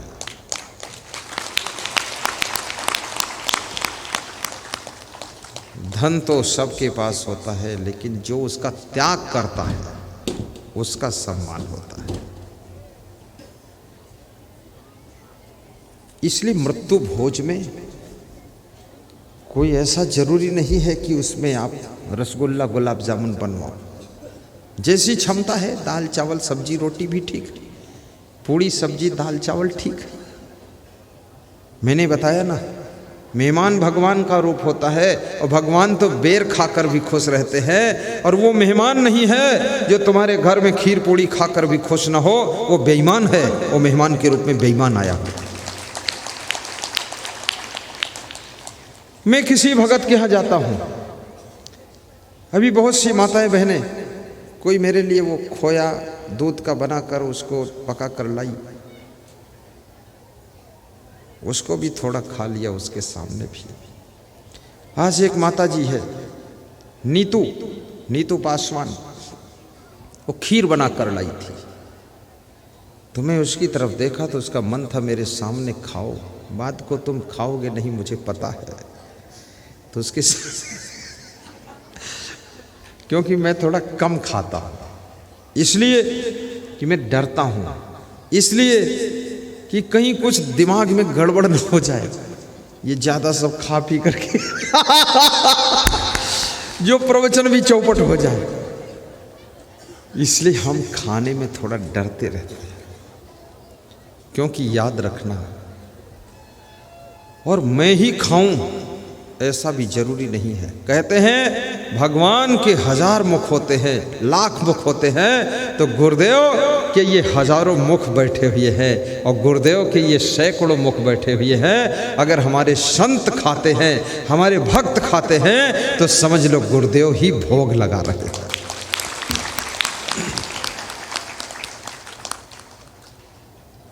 आज एक माता जी चना का सतुआ भी लाई थी, तो मैंने सतुआ रख लिया, गुरु जी को देना है। राम उद्गार जी 3 दिन से लगातार दही लाते हैं, कहीं रसगुल्ला लाते हैं, और देखिए मैं वितरण बहुत अच्छा करता हूँ। आज रसगुल्ला आए थे, तो मैंने कहा जो मंडप में संत रहते हैं उनको रसगुल्ला पहुँचाया जाए, क्योंकि कल दही हम लोग खा चुके वहाँ।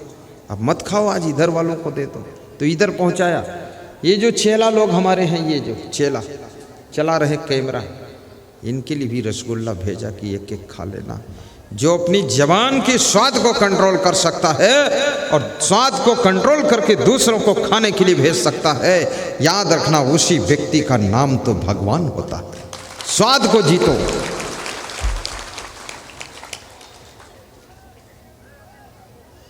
बंद करूं कि थोड़ा और सुनाऊं?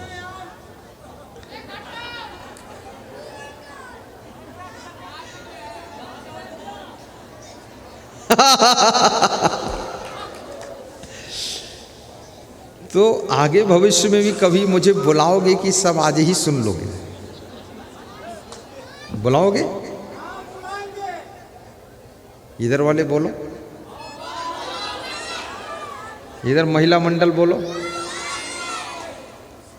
छोटे बच्चे जो कुछ समझे न समझे, लेकिन केवल वे हंसी को समझते, हंसते रहते, वो भी कह रहे हैं हम बुलाएंगे आपको। जेब में कोई पैसा नहीं है उनके पास, लेकिन बुलाएंगे वो।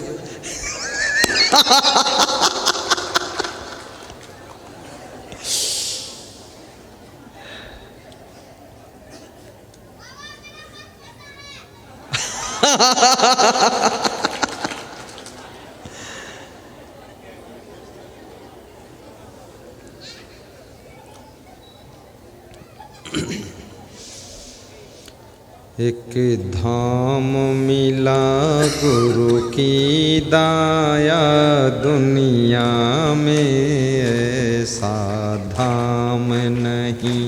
एक धाम मिला गुरु की दाया, दुनिया में ऐसा धाम नहीं। एक धाम मिला गुरु की दाया, एक धाम मिला गुरु की दाया, दुनिया में ऐसा धाम नहीं। दुनिया में ऐसा धाम नहीं। दुनिया में ऐसा धाम नहीं। दुनिया में ऐसा धाम नहीं। जहाँ सर्व दुखों का अंत हुआ, इससे बढ़कर आराम नहीं। जहाँ सर्व दुखों का अंत हुआ, इससे बढ़कर आराम नहीं। यह दुनिया भोली भाली है, यह दुनिया भोली भाली है, निज हित विचार से खाली है। निज हित विचार से खाली है। गुरुदेव तुम्हारे चरणों में, गुरुदेव तुम्हारे चरणों में एक धाम मिला गुरु की दाया, दुनिया में ऐसा धाम। धैर्य से बैठना, धाम पूरा रात नहीं जगाऊंगा, घबराना मत, समय पर बंद होगा। ऐसा धाम नहीं। जहाँ सर्व दुखों का अंत हुआ, इससे बढ़कर आराम नहीं। जहाँ सर्व दुखों का अंत हुआ, इससे बढ़कर आराम नहीं। इससे बढ़कर आराम नहीं। इससे बढ़कर आराम नहीं। एक धाम मिला गुरु की दाया, दुनिया में ऐसा धाम नहीं। एक धाम बहुत सुंदर, गुरु की दाया, ताली बजाकर, दुनिया में ऐसा धाम नहीं। बस ब्रेक।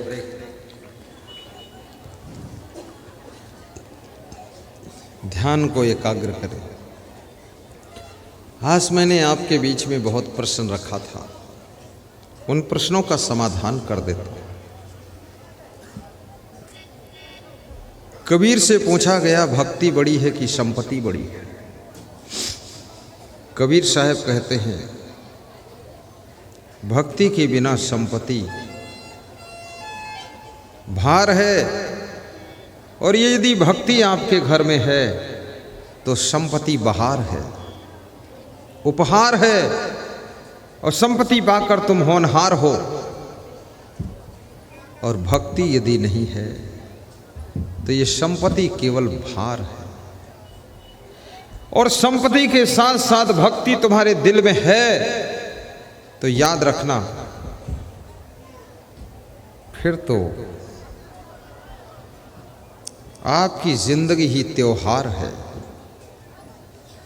सुन लो मेरे भाई बहना, बंदगी हमार है। और लगता है मेघौना गांव में घर घर त्योहार है। घर घर त्योहार है।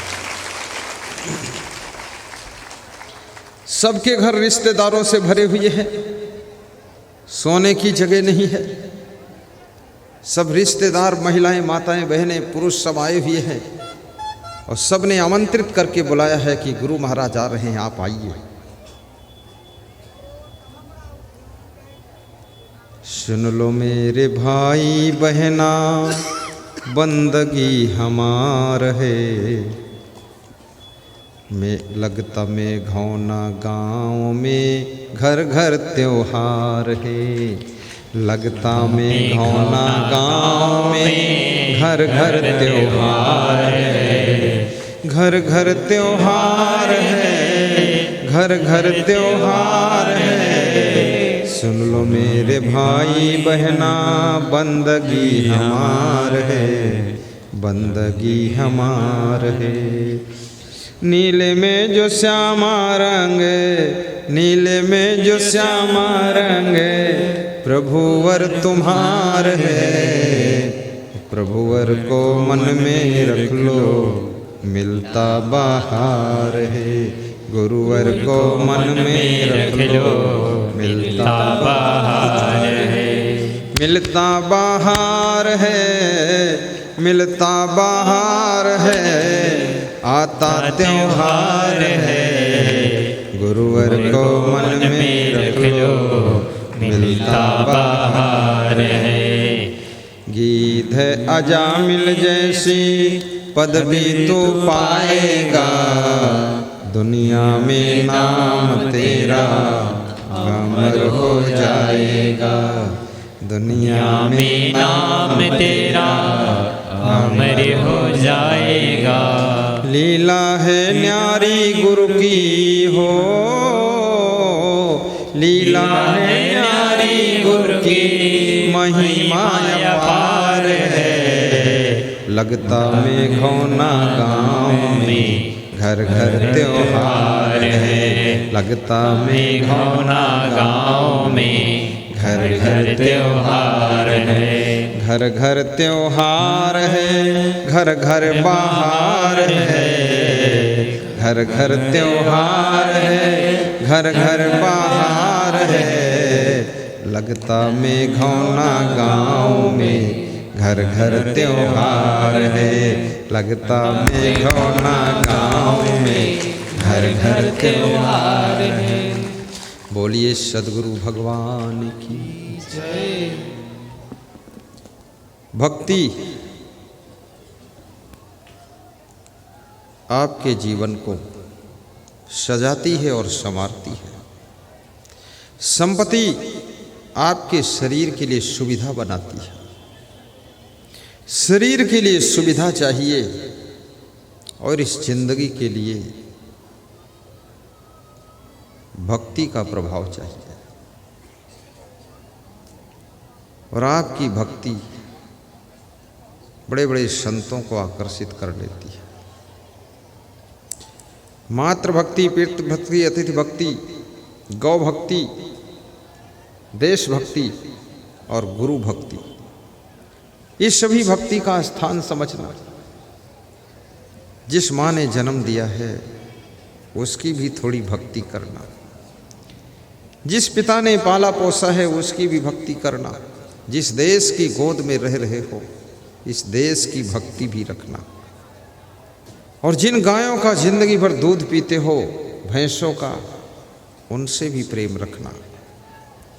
और गुरुदेव की भक्ति करना, जिनके ज्ञान से आत्मा को शांति मिलती है और इस आत्मा का कल्याण होता है। अरब खरब लो द्रव्य हो उदय अस्तलो राज, भक्ति महात्म ना तुले ये सब कौने काज। अब एक प्रश्न मैंने विदुर जी का प्रश्न रखा था कि 7 चीज़ें जिसके पास में होती है हमेशा दुखी रहता है। नंबर 1, अनर्थकम विप्रवासम गृहभ्या, जो बिना ज़रूरत के अपना घर छोड़ करके बाहर इधर उधर घूमता रहता है, बॉम्बे लखनऊ के सैर सपाटे करता रहता है।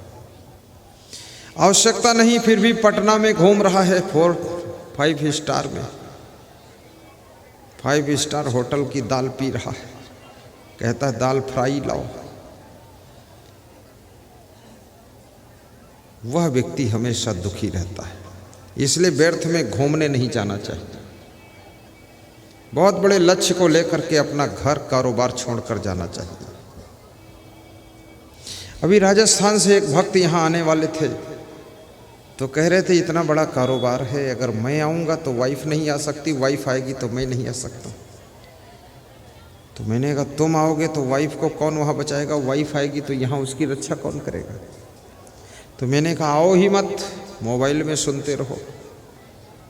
तो उन्होंने कहा जयपुर राजधानी में प्रवचन किया था आपने, तो इतना दमदार प्रवचन नहीं किया था जो मेघौना में कर रहे हो।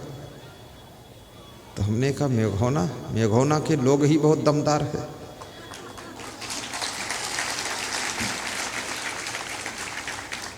क्या जयपुर के लोग कम दमदार हैं? तो हमने कहा वो भी दमदार है, लेकिन वहां मैं खुद ही दमदार नहीं था। बोले तुम तो वही थे। मैंने कहा वही तो था, लेकिन थोड़ा स्वास्थ्य अच्छा नहीं था।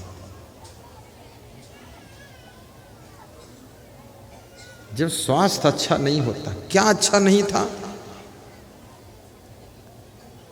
थोड़ा थोड़ा सर्दी जुखाम का प्रभाव था, इसलिए वहां डाउन था मामला थोड़ा। बाकी व्यवस्था उन्होंने भी बहुत अच्छी किया था। हमारे भक्त श्री दुबे जी है, विनय दुबे, उनके पिता, यही मंडप लगा था वहां, परंतु यहाँ थोड़ा बड़ा है उससे, वहाँ थोड़ा छोटा था। और तो बोले कि मैं आऊँगा ज़रूर, चाहे जैसे आऊँ। मैंने कहा आ जाओ अगले गांव में। तुम बहुत दूर दूर के श्रोता आने की इच्छा रख रहे हैं। ये तो कोरोना वायरल का हल्ला, फालतू हल्ला, इसकी वजह से लोग रुक गए, नहीं तो याद रखना ऐतिहासिक भीड़ यहां होने वाली थी।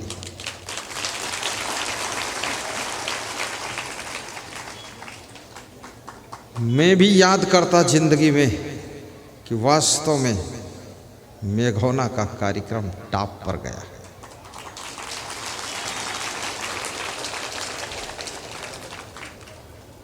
और मेघौना वासियों के मन में ये टीस रह गई है, क्षेत्रवासियों के मन में, कि जितनी ताकत से होना था ये हो नहीं पाया है। इसलिए एक बार मौका और दीजिए, फिर मैं पूरी ताकत लगा करके, और यहाँ पर 50,000 लोग इकट्ठे हों। ये बात सच है कि नहीं? बिल्कुल सच है। और एक बार मौका और दूंगा मैं आपको, लेकिन 2 साल बाद दूंगा, जल्दी नहीं। जल्दी इसलिए नहीं आऊँगा क्योंकि रोज़ मेरे 5 प्रोग्राम 7 प्रोग्राम बुक हो रहे हैं, और मैं साल में 80 प्रोग्राम करता हूँ। और बुकिंग इतनी है कि 1,500-2 हज़ार प्रोग्राम बुक होते साल में, और 80 कर पाता हूँ। तो सब पेंडिंग में पड़े हुए हैं। अब इसलिए मैं सोचता हूँ कि एक हेलीकॉप्टर लूँ,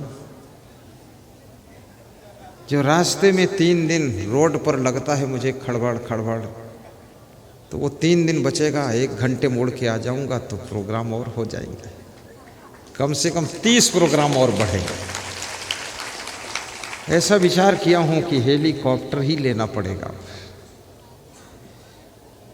और फिर यहाँ भी जब हेलीकॉप्टर आएगा तो क्या होगा, जिसकी बैठने की इच्छा होगी वो भी बैठ ले उसमें, बैठ करके इस मंडप के ऊपर, श्रोताओं के ऊपर पुष्प वर्षा करें। पुष्प वर्षा ऊपर से गुलाब के फूल बरसाए, बस उसमें डीजल डाल दो, बैठ लो, और क्या करना है। जब आपके गुरु जी का होगा तो क्या फर्क है। हाँ, प्रवचन के समय बंद रहेगा, बाकी समय वो घुमाता रहेगा सबको।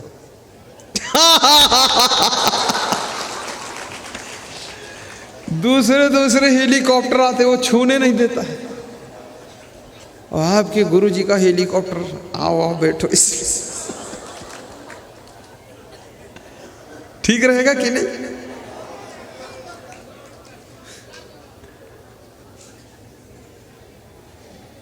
लेकिन तुम ऐसी शुभकामना करो।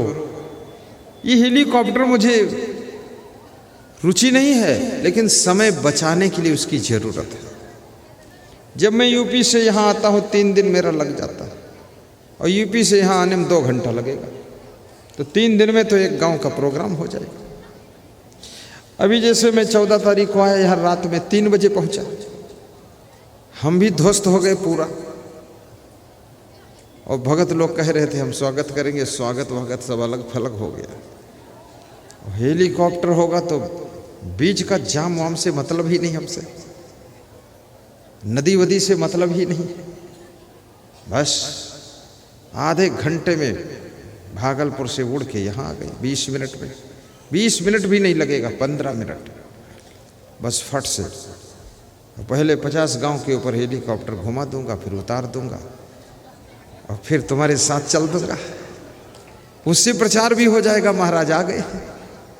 जो तुम प्रचार गांव गांव में पोस्टर चिपकाते वो भी चिपका है, लेकिन जब 100 गांव पर घुमाऊंगा तो सब जान जाएंगे महाराज जी आ गए अब। ठीक है। और फिर 3 दिन का प्रोग्राम होगा, तो उसमें ये नवीन भी बैठ लेंगे और सब बैठ लेंगे। सबको जितने लोग बैठना चाहे डीजल डालो, बैठो, उड़ो। और उसको खड़ा करने से क्या फायदा? कोई यहाँ शोरूम खोलना, बैठो चलाओ उसको, लोहा लंगड़ है, खराब हो जाएगा।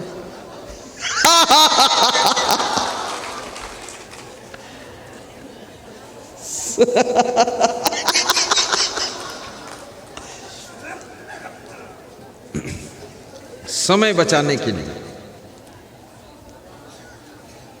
लेकिन ऐसे नहीं आएगा ये।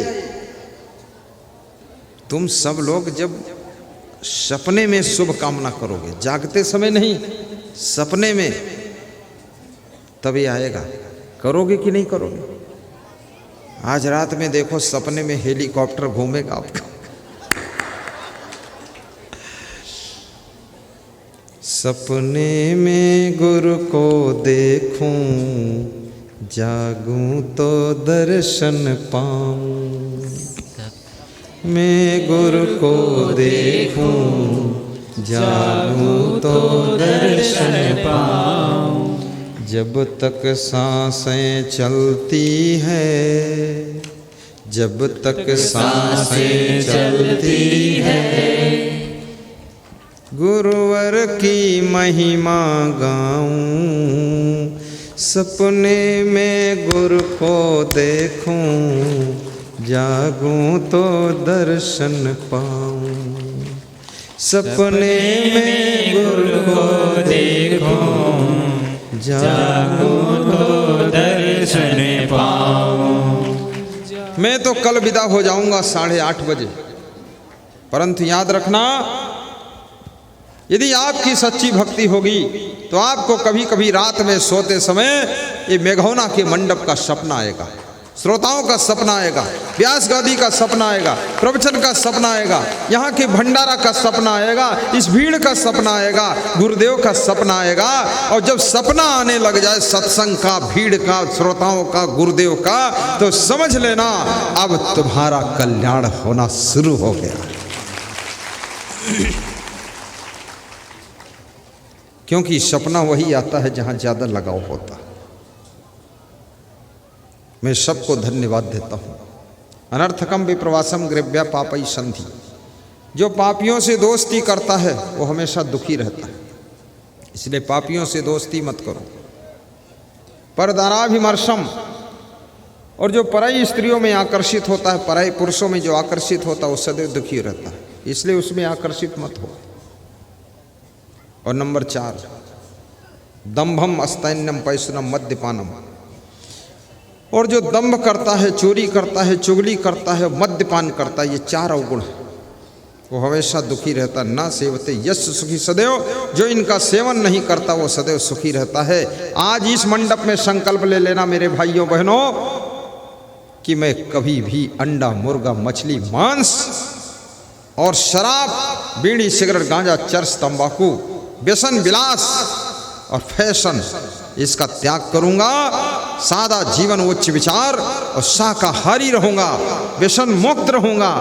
एक एक पैसा कमा करके उसका सदुपयोग करूंगा और पैसा बचा करके बढ़िया गाड़ी लाऊंगा, सुंदर मकान बनाऊंगा, परिवार को सुख सुविधा से रखूंगा।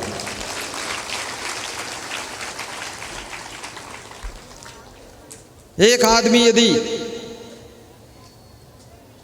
50 रुपये का नशा कर लेता है और एक घर में यदि 4 लोग नशा करते हैं 200 रुपये का रोज, तो 200 रुपये का रोज नशा करते हैं, महीने में कितना हुआ? 6000। साल में कितना हुआ? 72,000। 10 साल में कितना हुआ? 7,20,000। यदि उन्होंने 50 साल की उम्र तक नशा किया है तो कितना हुआ? 7 और 5 35 और 5 दूनी 10, ये 36 लाख हो गया। 36 लाख रुपया बचेगा गुरुदेव के आशीर्वाद से, जिसमें 20 लाख का मकान बनाइए, 10 लाख की गाड़ी लाइए, 30 लाख खर्च हो गए, और 6 लाख में सत्संग समागम कराइए और बोर्ड लिख करके लगा दीजिए कि आयोजक गुटखा पुड़िया तंबाकू है।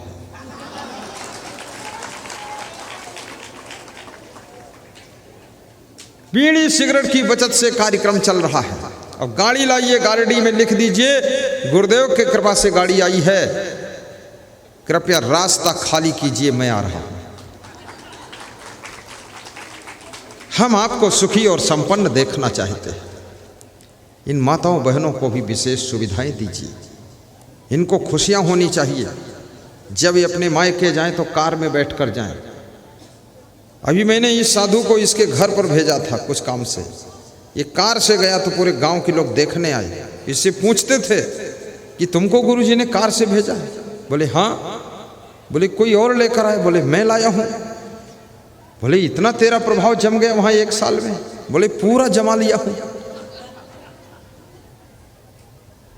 जो गांव के लोग मिलने नहीं आते थे वो भी मिलने आ गए। आपकी पत्नी कार से सम्मान के साथ आपके ससुराल अपने मायके में जाना चाहिए। और आप जब गुरु जी के स्वागत के लिए आओ तो कम से कम 500 कार लगी होनी चाहिए, 5 किलोमीटर तक हर कार में 2-2 झंडा लगा हो, जय हो गुरुदेव की ऐसे बोलते रहो। और मोटरसाइकिलें भी लगी हो, 500 मोटरसाइकिल, 1000। धूम मचा दो, सारी ऊर्जा धर्म के प्रति खर्च करो, भक्ति को बढ़ाने में खर्च करो, समाज की सुधार में खर्च करो, और परिवार के उत्थान में खर्च करो, और अपने को आगे बढ़ाने में खर्च करो। आपकी ऊर्जा, आपकी शक्ति, आपका समय, आपकी बुद्धि एतिवती कार्यों में खर्च नहीं होनी चाहिए। आपकी सारी शक्तियां सदुपयोग होनी चाहिए, तो आपकी जिंदगी में सुख शांति उन्नति का साम्राज्य आएगा। अब सिंपल सी बात को समझ लो, लास्ट में टूक में, आत्मा अजरमर अविनाशी है, शरीर नाशवान है, वासना बंधन है, भक्ति मुक्ति की चाबी है। इस आत्म कल्याण के लिए भक्ति कीजिए, सत्संग कीजिए, आप सबका उद्धार हो, सुधार हो, आपका बेड़ा पार हो। मैं मेघौना के सभी श्रोताओं से बहुत प्रभावित हुआ हूँ, और मुझे परम खुशी है, और पुनः यहाँ आने की मेरी इच्छा भी रहेगी कि मैं यहाँ आऊँ, लेकिन तुम भी बुलाने की इच्छा रखना और मैं आने की इच्छा रखूँ। जरूर एक दिन फिर यहाँ पर आकर आपके मक्का के खेतों का दर्शन करते हुए प्रवचन करूँगा। और जिन जिन भक्तों ने हरिद्वार कुंभ मेला के विशाल भंडारा के लिए अन्नदान देने का संकल्प लिया है, उन सभी दानी भक्तों को व्यास गादी आशीर्वाद प्रदान कर रही है। आज एक माता मीरा खगड़िया से आई है, मीरा देवी, 20 कुंटल गेहूं देने का संकल्प लिया है। यदि यहाँ बैठी हो तो खड़ी हो जाए, मीरा खड़ी हो जाओ। है कहाँ है? 50 मन गेहूं देंगे, और 20 कुंटल गेहूं में कम से कम 30,000 लोगों के लिए पूड़ी बनेगी। 30-40 एक दिन की पूड़ी उसी से बन जाएगी। श्रीमती मीरा देवी सीताराम शाह, गोपी टोला, सोभरी, खगड़िया निवासी, ये हरिद्वार भंडारे का सम्मान पत्र है। बहुत बड़ा दिल है। श्रीमती बबीता देवी 5 कुंटल गेहूं और 11,000 रुपये उज्जैन भंडारा के लिए पूज्य गुरुदेव संत श्री असंग देव जी से जुड़े रहने के लिए हमारे इस चैनल को सब्सक्राइब कीजिए और नए नए वीडियो सबसे पहले देखने के लिए बेल आइकन को दबाना ना भूलें।